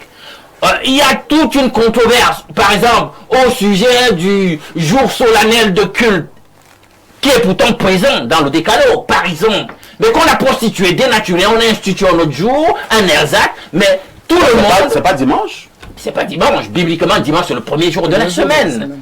Il y a un jour qui, dans la solennité, doit être consacré à cette espèce de... Et pourquoi on a arrêté dimanche? Ben, parce que l'entité, papa l'a décidé que ça devait être autrement, a institué son jour. Merci Alain Doc. Alors partons rapidement au niveau de la messagerie. Bonjour parfait, quelqu'un a dit, on avait notaires, ils avaient leur Bible, et ils nous ont appris à prier avec les yeux fermés. Quand on a ouvert les yeux, ils avaient notaires et nous leur Bible. Illustration, qu'est-ce qu'il dit là? Voler appartient à l'église catholique. Tous les terrains stratégiques dans le Cameroun appartiennent aux catholiques. L'argent que produit tous ces terrains est envoyé au Vatican, qui fait que s'enrichit et vivant dans l'opulence pendant que les Camerounais souffrent. Cet argent ne sert pas aux Camerounais, mais personne n'en parle. Nos terres produisent de l'argent, mais cet argent ne sert pas aux communautés et qui ont fait ces terres. Donc du coup, la foi est de nous piller, c'est de la foutaise totale. C'est Joshua depuis Douala. On peut constater que Joshua est très remonté. Bonjour parfait, quand Jésus-Christ reviendra, il ne sera plus chrétien. Il n'a jamais été. Il n'a jamais été. Le mot est formé à partir de son nom. Il n'a jamais été. Il est hors de son nom. Bonjour, perfecto. Que l'évêque nous dise l'origine de sa tenue. C'est Maurice Beul depuis Kaïlé. Très bien. Dans l'origine de la tenue rose symbolise l'amour, puisque chaque couleur, l'évêque c'est quelqu'un qui aime, c'est quelqu'un aimant, c'est pour ça que je porte la couleur rose, qui symbolise tout simplement l'amour du Christ, l'amour du prochain. Bonjour le panel, je ne comprends pas pourquoi le pasteur Efala dit que les concepts définis par Toth ne signifient rien. Ici, on les comprend aisément. À la question posée sur le rôle trouble de la foi en Afrique, je dirais oui, car selon le blanc, la foi est unique et unidirectionnelle, dont la leur elle-même teintée des relents et des stigmates impérialistes et coloniaux. C'est Serge Ecotor depuis Mvula la Belle. Un autre message ce matin, je vous amène au plus 41, c'est un message qui nous vient de la Suisse. Bonjour parfait ici, bonne année et tous mes voeux les meilleurs pour l'année 2026. Concernant le sujet, lorsque les premiers missionnaires belges viennent en Afrique, le roi Léopold II leur dit ceci: n'allez pas parler de Dieu à ces gens-là, car ils le connaissent mieux que nous. À partir de ces dires, on peut affirmer que les Blancs ont joué un rôle trouble dans la foi en Afrique. Ils sont venus pour autre chose avec un agenda caché. La Bible est le levier le plus puissant de la dépendance. Merci, Dr Guillaume Bivina, du côté de la Suisse. Un autre message ce matin. Bonjour à tous sur le panel. S'il vous plaît, prêtez attention à ce que le monsieur en rose dit. Il en sait beaucoup, me voit depuis Douala Yassa. Un autre message ce matin.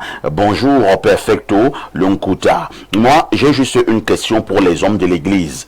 Est-ce à dire qu'avant la venue de la Bible, nos ancêtres ne partaient pas au paradis? Maintenant, avec la venue des occidentaux, nous croyions en nos ancêtres, on se soignait avec des plantes, on n'était pas nus dans tout ce qu'on vit, guerre, maladie, bizarre. Actuellement est le résultat de leur venue. C'est Lucas depuis Douala qui envoie cette contribution. Il vous amène au plus 49. Il s'agit d'un message là de l'Allemagne. Bonjour monsieur ici. Les Africains ont toujours migré pendant l'histoire. En migrant, ils ont emporté avec eux leurs rites, leurs noms, leur manière de marier leurs enfants, la circoncision, les rites funéraires. De tous ces peuples qui migraient, comment pouvez-vous expliquer qu'aucun de ces peuples n'ait pensé à emporter le Coran ou la Bible avec lui? Les religions abrahamiques ne sauraient être nègres. C'est Manding Eyum qui envoie ce message ce matin. Bonjour le sac de modérateurs. Pour votre thème de ce jour, les Occidentaux ont effectivement perturbé notre foi. La preuve, tout ce que nous faisons est taxé de diabolique et ce qu'ils font est perçu comme positif. Un exemple simple pour apprécier mes propos concerne le mariage. Pour eux, la polygamie est négative et ils nous ont transmis leur modèle de monogamie avec ses effets pervers comme l'homosexualité et qui aujourd'hui perturbe l'église de nos sociétés. Docteur Toth, le docteur Efala estimait tout à l'heure qu'il ne vous comprend pas très bien. Vous avez passé le temps à nous amener dans des étymologies, des mots, mais vous n'êtes pas pertinent. Est-ce que vous pouvez préciser votre pensée lorsque nous parlons justement de cette foi que beaucoup, au moment où certains accusent les Blancs d'être ceux-là qui ont troublé la foi en Afrique. Maintenant, si cela est le cas, et vous l'avez d'ailleurs affirmé, que doit faire l'Africain pour que cette foi qui aurait été troublée revienne à la normale? Premièrement, docteur Efala n'est pas qualifié pour juger de la pertinence de mes arguments. Voilà. Parce qu'il n'est pas du domaine, c'est un pasteur. Voilà. Deuxièmement, j'ai suivi ici, on me parlait du livre d'Enoch. Oui. Je suis quand même étonné que c'est un ami. Hein, Docteur Noir. C'est mon ami. Et je suis aussi agréablement surpris qu'il y a 4 chrétiens contre un seul. Hein. Ouais, le panel n'est constitué que de chrétiens. Donc, déjà, même il y a une sorte de déséquilibre. Mais je respecte. C'est la force des arguments. Oui. Si vos arguments sont solides, vous pouvez mettre à plat de couture ceux de vos chrétiens en face. Le livre d'Enoch dont on parle est rédigé au 2e siècle avant l'ère actuelle. Donc ça fait partie des corpus de manuscrits qu'on a retrouvés à la même morte et à Nag Hammadi. Donc parmi ces manuscrits, il y a le livre d'Enoch, le livre des Esséniens, les textes des Esséniens, certains ouvrages de Platon, notamment le Phédon et autres. On a retrouvé ça dans la même morte et à Nag Hammadi. Je pose la question, Enoch a écrit son livre en quelle langue? S'il était avant les Égyptiens. Parce que le sumérien, les premiers sumériens, c'était les Noirs. Et il y avait deux variantes de langue sumérienne. Il y avait les Meghi et les Messal. Enoch a écrit son livre en quelle langue? En Meghi ou en Messal? Donc, Enoch, le livre d'Enoch, il est en écriture araméenne ou hébraïque. Le hébreu n'existe que en langue 700, à partir de langue 700, avant l'ère actuelle. Donc, dire qu'Enoch est enterré à l'Égypte, c'est la mythomanie biblique. Parce que tout ce qui est dans la Bible est très récent. Le premier manuscrit de la Bible, c'est l'amulette de Ketef Hinnom, qui date à peu près du 5e siècle avant l'ère actuelle. Donc, ces biblistes-là n'ont pas la compétence de venir parler d'antériorité ici. Au-delà des mythologies qu'on leur raconte dans leurs livres. Deuxièmement, l'expression Christ n'est pas propre aux chrétiens. L'expression Christ est originalement égyptienne. Ce n'est ni grecque ni araméenne. Elle est égyptienne. Keri Secheta. Sur la stèle de Iker Nofret, qui date de 1800 avant l'ère actuelle, il est écrit Jeba N.I. Nedjer M.K.O.F. N.I.A.I. Net Keri Secheta Iri.I. Net Sema. Qui veut dire? Ça veut dire je t'ai habillé, toi, c'est-à-dire j'ai paré la grande divinité de ses attributs à mon statut de gardien des mystères, Keri Secheta, gardien des mystères, et en ma fonction de celui qui part la divinité de ses attributs. Donc le mot Keri Secheta signifie gardien des mystères. Et ce Keri Secheta, quand on parle des attributs de la divinité, c'est l'étude du centre de rayonnement. Les mystères christiques sont les mystères solaires. Donc quand les gens s'y parlent, ils parlent de Jésus, la Bible est montée, machin. On est dans le mystère astronomique. Et je pense que tu as suivi l'émission sur Noël quand tu étais à la maison la dernière fois, où j'expliquais donc la mort du soleil le 22, le soleil se fige et il ne brille plus assez pour renaître le 25 décembre. Que chacun ait une dernière prise de parole. Je voudrais donc dire ceci. Tout ce qu'il raconte, c'est du pipeau sur le christianisme. C'est un système de falsification, de plagiat, de falsification et d'inversion des valeurs. L'Africain doit apprendre à réétudier ces textes sacrés. Les textes des pyramides, les textes des sarcophages, le livre des morts des anciens égyptiens, qui sont nos textes sacrés. Et lesquels rites initiatiques ont perduré dans le mbon, dans le sceau, dans le boc, dans le lakam et tout ça. Donc, les Africains doivent réapprendre à découvrir leur véritable spiritualité qui est pratique et expérimentale et non basée sur des imaginations. Est-ce que les Africains peuvent se détacher de la vision de l'homme blanc lorsque nous parlons de la foi, Dr Efala?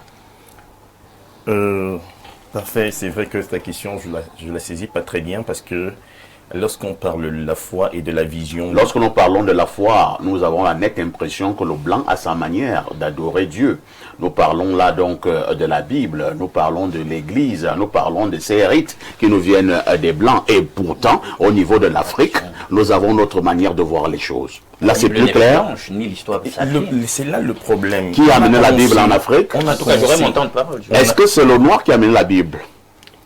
Les textes, hein. Il y a des textes vraiment antérieurs au royaume d'Aksum, par exemple, où il y a l'actuel. Qui a amené la Bible en Afrique? La Bible était déjà là. Vous avez Candace là, il a cité l'exemple tout à l'heure de l'Acte des Apôtres. Ce ne sont pas les missionnaires qui ont amené la Bible au Cameroun. Laisse un peu que je... Parfait. Oui, dans l'Acte des Apôtres, l'histoire de l'eunuque éthiopien. Il lit un parchemin et il ne comprend pas. Donc, il vient d'Éthiopie avec le texte. Qui a amené la Bible au Cameroun? Bon, au Cameroun, il y a deux Joseph, Joseph Méric et Joseph Müller, à qui on a vu... Qui étaient des venus des ceux? Non, ils étaient des noirs, certes, mais ils étaient des fils d'esclaves. Je dis, la problématique, non, la question que tu poses, ne te-t-on pas dit ce problème en même temps? Tu as dit, est-ce que la Bible se trouvait déjà en Afrique avant la colonisation? Et donc, parfait. En Égypte déjà, on dit... C'est écrit, hein, vous pouvez aller vérifier. On dit que l'évangéliste Marc a créé plusieurs communautés de foi en Égypte. Et là, nous sommes en Alexandrie, nous sommes au 1er siècle de l'ère courante. Vous avez utilisé votre temps de parole. Non. Allons-y, docteur Efala. Vous pouvez formuler votre question. Parce que Oui, c'est bon. Donc, vous nous dérangez déjà. Parce que est-ce que les Noirs peuvent revenir à leur manière originelle de croire en Dieu? Cette question est également un peu complexe parce que quand tu dis leur manière originelle, je crois que dans toute, nous avons connu des mutations et comment je vais dire ça, des réformes. C'est-à-dire que de même que même le système éducatif connaît des réformes, même notre façon d'adorer. C'est-à-dire que c'est pour ça que Dieu s'est révélé. Je suis très d'accord quand il parle de 3 fois la venue de Christ. Sauf que bon, c'est un peu différent de ce que moi je perçois comme c'est-à-dire le docteur Noah. Parce qu'en réalité, quand nous étudions en théologie, nous avons ce qu'on appelle la Christophanie. C'est-à-dire que la Christophanie, qui est les apparitions de Christ avant son apparition, avant son incarnation. On a également, donc, il a existé avant de prendre la chair, il a existé dans la chair, et il reviendra à la dernière heure en tant que roi. Donc, effectivement, ça fait cette trinité. Bon, maintenant, je ne sais pas si avec le docteur Noah, nous sommes en phase, mais ce qu'il a dit quelque part... Parce qu'il y a tout ça, il y a la symbolique. Est-ce que tu es d'accord avec ça? Non, je suis pas forcément d'accord, mais je dis, d'une manière ou d'une autre, nous voyons 3, si on peut parler des avènements, l'avènement de Christ dans les derniers temps, c'est effectivement la 3e dimension, d'une manière ou d'une autre. En fait, ce que je vais dire, c'est que les Africains, quand je parle des réformes, dans toutes les religions, dans toutes les civilisations, même dans ce que toi tu es en train de dire, l'égyptologie, il y a des réformes, il y a eu des réformes. Donc maintenant, me dire de manière originelle, comment est-ce que les Africains peuvent retourner à l'adoration, au rite primitif? Non, nous ne pouvons plus. C'est la raison, c'est comme si, déjà que même ton vestimentaire, même 2000 ans. Même ton vestimentaire te trahit déjà. Même la langue avec laquelle aujourd'hui nous voyons nos enfants qui naissent, même parfois... On doit donc rester avec les Blancs. Non, ce n'est pas ça. Je suis simplement en train de dire que l'adoration qui est donnée aujourd'hui n'est pas celle des Blancs. C'est celle qui a connu des réformes. Et dans toutes les cultures, bien sûr. C'est compris. Monseigneur est là. Est-ce que le noir peut finalement lever la tête de l'eau lorsque nous parlons de la foi? Le noir peut lever la tête de l'eau lorsqu'il va d'abord savoir que la Bible n'est pas faite pour juger. Lorsque une femme a péché, Jésus a écrit que celui qui n'a jamais fait de péché, qui prenne la pierre et jette, et tout le monde a jeté. Lorsque le pasteur fait la messe, il dit que les chrétiens pêchent alors que lui-même pêche. C'est de donner des illusions. Nous enseignons ce que nous-mêmes nous faisons. Or, la théologie, c'est un mot grec, théos, qui veut dire Dieu, et logos, qui veut dire science. La foi africaine a un manque de science, alors que la foi des Blancs est remplie de science. Je l'ai dit, quand les Blancs venaient en Afrique, ils ont d'abord divisé la moitié de la Bible, ils ont amené le système de morale, et même un système éducatif.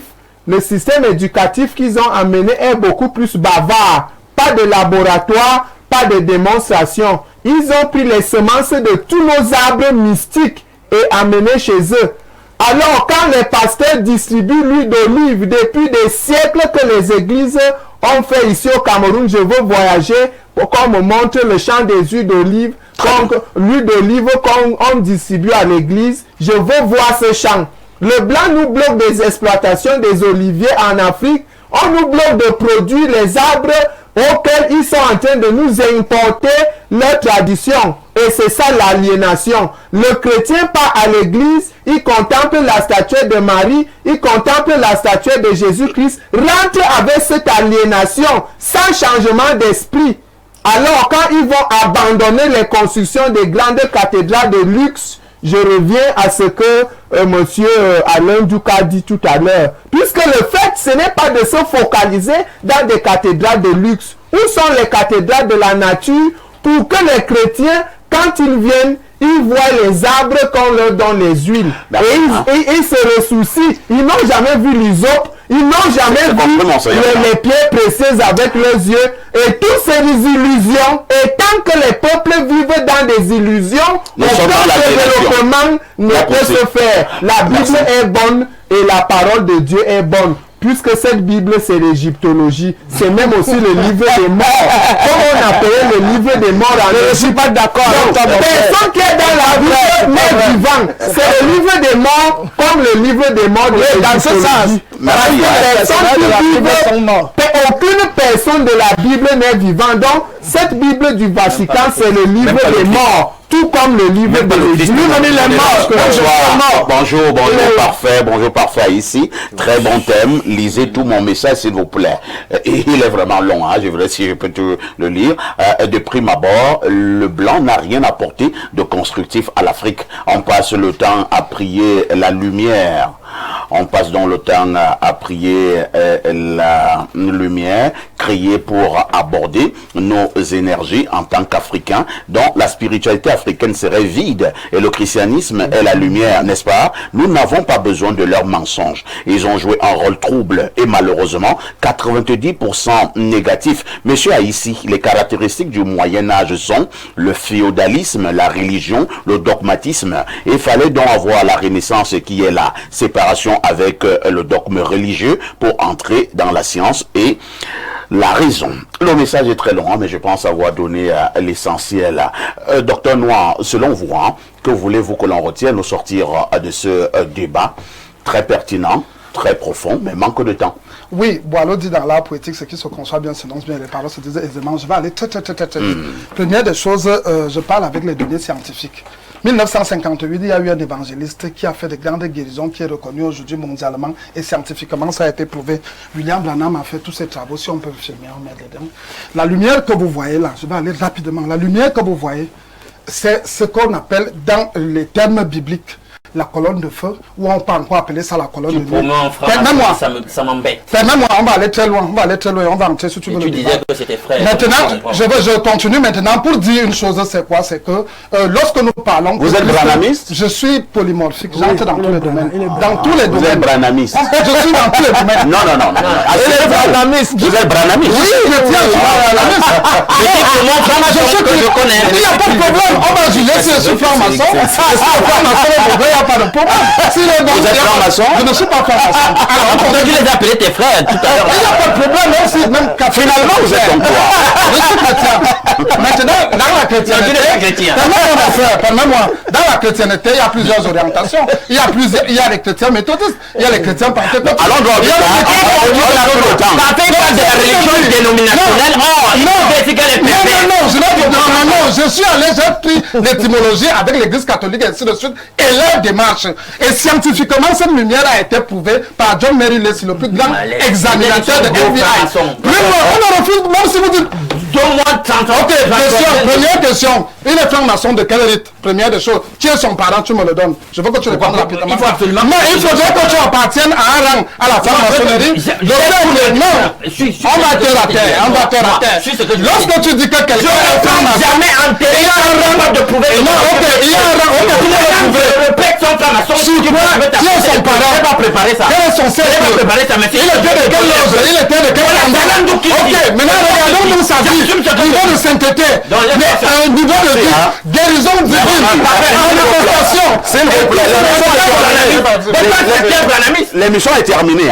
L'émission est terminée. Nous allons nous calmer et nous terminons avec cet avis de recherche.